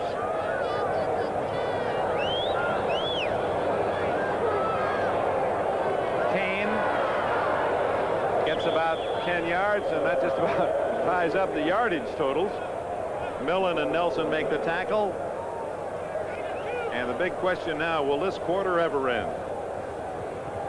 They're going to get some plays off because Atlanta is not going to huddle. Not unless they go out of bounds. It's an empty record-setting day for Bartkowski. He's thrown more than any quarterback in Atlanta history, and he's about to complete more than anyone ever has, throwing the football in the red and black of the Falcons. And he's only 24 points down. Yeah, it's tough to come up with plays, and you know that you're going to call the long one. You're going to have one of those black shirts just right down your throat. To the sidelines. Kane does not stay in bounds. Now he's knocked out of bounds. First down at the 41-yard line of the Raiders. Bob Nelson made the tackle. That should be a record-setting pass for Bartkowski. His own mark is 33, and he now has 33 today in 53 attempts. More attempts than the former mark of 50. But just as statistics are misleading and can lie, so are they meaningless. Yes, there's only one statistic that anybody ever worries about. W. That's right. Most yards. Let me ask you your opinion of the Raiders. You've seen them 2 weeks in a row. I didn't think they were this good. They're obviously a team that is well balanced, and they played two good opponents on the road. 2 victories. McKeska, and that'll be interference against Mike Davis. Davis trying to reach around the tight end of the Falcons. It'll be a first down. Atlanta inside the 15-yard line. Generally, after a game, the players get in, they shower, and they get dressed very quickly. Here you're taking a look at the last play. Interference on the part of number 36, Mike Davis, giving the Atlanta Falcons a first down. I say after the game, they get dressed and hurry and get onto the airport and take off. The Raiders may be a little late in arriving home today because I think they are dead tired out there right now.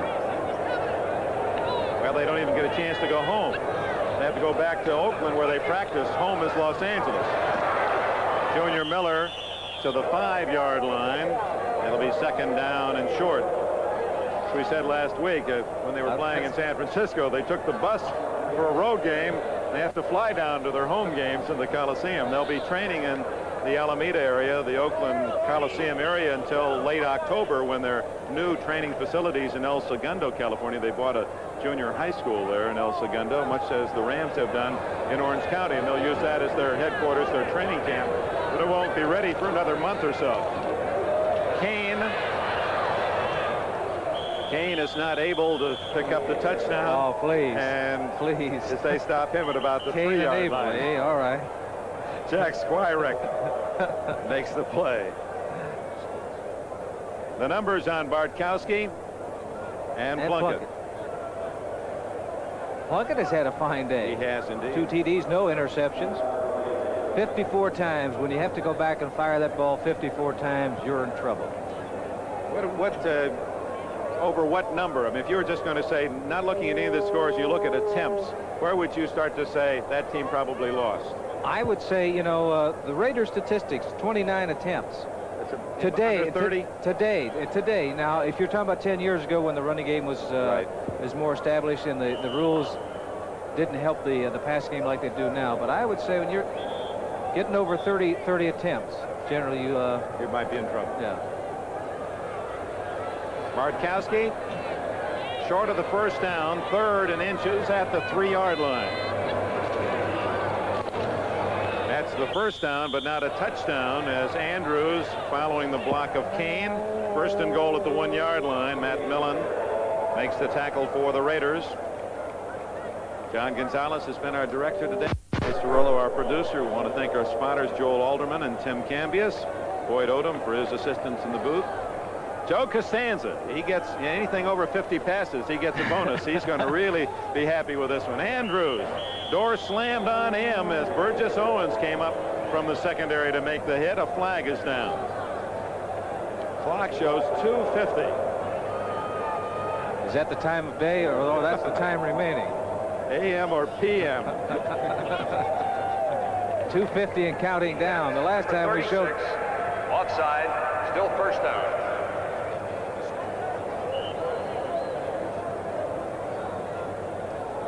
2 minutes and 50 seconds left, and as punishing as this has been for the Atlanta faithful, well, early reports coming into the second games of the day. San Francisco jumps to an early lead against Denver. Intercepted by Millen in the end zone, and from the 1-foot line, Bartkowski is picked off by Millen, not known for his ability to intercept. He has 2 in his career. And that's the final nail in the coffin for Atlanta today. Bartkowski didn't get the ball high enough. He had his tight end behind Millen. Did you notice Millen, though? He was thinking initially of running the ball. Here it is here. A pass. Millen going up. You'd see Junior Miller. Now he started to go, and he said, wait a minute, I'm tired. And that's 100 yards even if I do make it.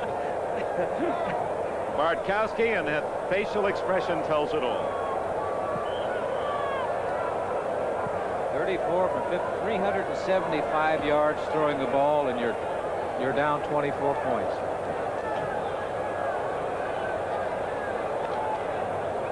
The only good news is you only lose 1 time when you lose on a Sunday. It's only 1 and 1. It must seem like 3 or 4 the way this one's been packaged by the Raiders, who in turn have to be up on their toes the way this one's gone. Frank Hawkins with the carry, as Tom Flores with the luxury of being able to use his second line team now. Clee Montgomery at a wide receiver, Hawkins, Taylor at running back. 2:25 left. Raiders will be in San Diego and will find a mad bunch of Chargers who are upset by Kansas City next Sunday if they don't strike. And Atlanta plays Kansas City Thursday night. Well, that's barely time to get the fluids back in the body. Tomorrow they'll probably come out and jog a little bit. On Monday, then they'll go back to work. On Tuesday they'll have no days off. 2-minute warning.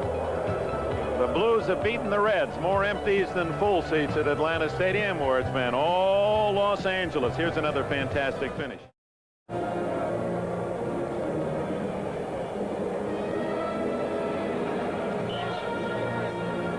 Back in Atlanta. 2 minutes left. I'm not going to say it. I'm not either. You know, you get in trouble when you make comments on those pretty young ladies on the sidelines. Billy Taylor down at the 20-yard line saying, hey, just tackle me and let's get this thing over with. Oh, wait a minute now. Did Atlanta just call timeout, or was that a mirage? The AFC versus NFC, you know, for the first time in almost a decade, the National Conference had a winning record against the AFC last year.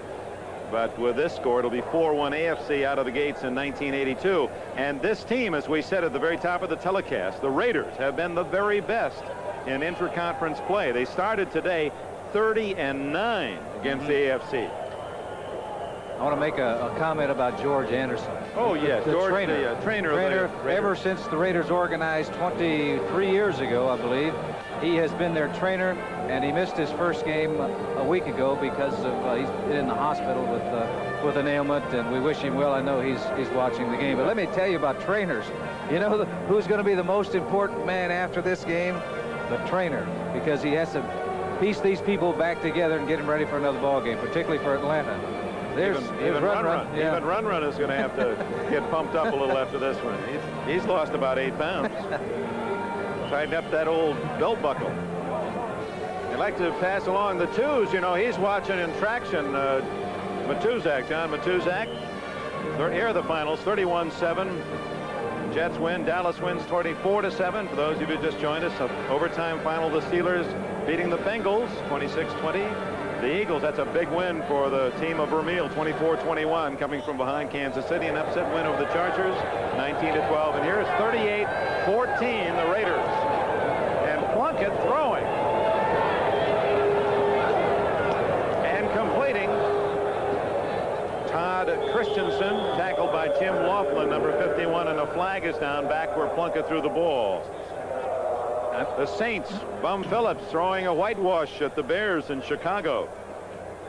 Miami has the early lead against Baltimore, 7-0 in the first. 49ers, after losing to the Raiders last week, 7-0 at Denver in the first. Warren Bryant of the Falcons on the sidelines. Penalty stops the clock with 1:39 left. Illegal use of the hands. Third down. People probably wondering why Plunkett put that ball in the air, but it was third down and long, and his defense is tired. The offense really hasn't been out there that much this last quarter. And I'm sure that Jim wanted to pick up a first down and have the offensive unit out there. They are a little fresher than the defense. Greg Pruitt is now in at running back for the Raiders, and he gets the call. Here's Pruitt. Good tackle at the 11-yard line.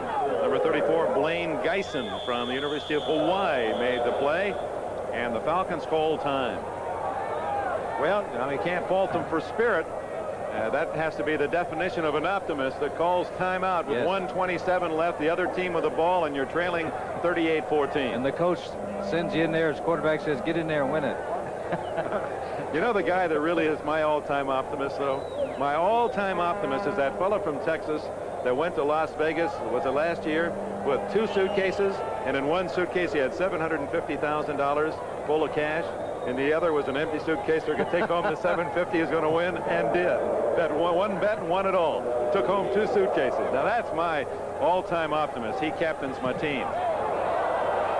Partially blocked it, but roughing the kicker is the call.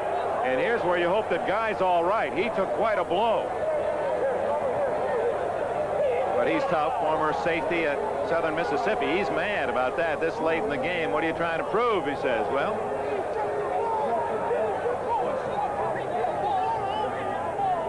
he got hit hard. Everybody coming after him. Looked like, I thought it was partially blocked.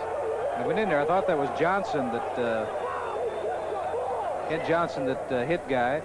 Yeah, you hear the Falcons yelling on the sidelines that he blocked the punt before the contact, but apparently that is not the call, and the Raiders will maintain possession, much to the chagrin of Jim Plunkett, who lumbers back out into the huddle. Now he'll hand off to the backs. 1:21 left. Run the clock out. 1 timeout remaining for Atlanta. Oh, I sure hope they use it. Well, you got something else you want to say? Right. So it's always fun at the old ballpark, isn't it? Not particularly so. I see a lot of people leaving. Wait a minute. Plunkett wants to call time. All right. Well, that makes sense. 15 for 29 for the former Heisman winner at Stanford. NFL Rookie of the Year 11 years ago. 38-14. In case you joined us late, it was tied at 7 at the end of the first quarter. And the Raiders put it away with a 17-point second quarter. And the key plays were made by Marcus Allen. He threw a ball 47 yards, a completed pass that set up a touchdown that he later scored himself. He reeled off a 41-yard run, the longest run of the game, to set up a field goal. And he scored again on a 4-yard run. And then a fumble recovery by Hendrickson on the first play, 30-yard pass. Plunkett, Cliff Branch made it 24-7 at the end of the first half. And the second half has been academic. Raiders came out, scored on a 1-yard run by Hawkins. Atlanta put together one long drive for a touchdown, 31-14. Then a fumble, 75-yard fumble recovery for a touchdown by Archie Reese. I'm laughing because Lenny Dawson just got a call that he's supposed to go down to the field. And I just want to see you get a workout. There won't be any time for the interviews, Lenny, but you run down there as fast as you can. Lenny is in shape. I'll tell you what, Len, we're going to watch you all the way. Well, we can't miss you. You're the only one left in the stadium. Oh. 1 minute and 14 seconds left. So these two teams waiting for the timeout period to end. 1 minute and 14 seconds left. 38-14 the score. Bartkowski's totals on the day: 34 for 56, a record-setting attempts and completions. 375 yards is not a record. The old mark over 400, but all for naught as Tom Flory's team in the catbird seat and rocking.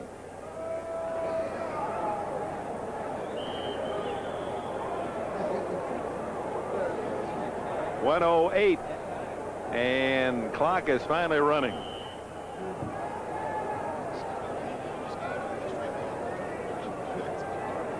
This may be the longest quarter in history. 9-1, Minnesota beating Kansas City in the 7th, and the Angels have beaten the Blue Jays. They open a 3-game series tomorrow night in Anaheim. I know you fans watching on the West Coast, and apparently that series between the Angels and Royals will begin with them tied for first place, as this one of the many pennant races coming right down to the wire. And of course the World Series exclusively right here on NBC. There will not be another play. They'll just let the clock run. The Los Angeles Raiders, very impressively, a winner over the Atlanta Falcons. We're going to have interviews. Len Dawson is going to try to grab some of the key Raiders, and hopefully we'll hear Marcus Allen's reaction to this, his second pro game. The boos from the few people left at Atlanta Stadium are directed at their own, the Falcons. They were embarrassed today at Atlanta Stadium by the Los Angeles Raiders, 38-14. We're going to give you the scores and highlights from NFL 82, and we will also have the Lenny Dawson postgame show as he talks with the key Raiders involved in the victory for Los Angeles today. Now, hot, humid conditions, and it helps to be a winner today. It's tough on both sides, but the Raiders are wearing the smiles. 38-14, and another great game from Marcus Allen. Let's go to NFL 82 in New York.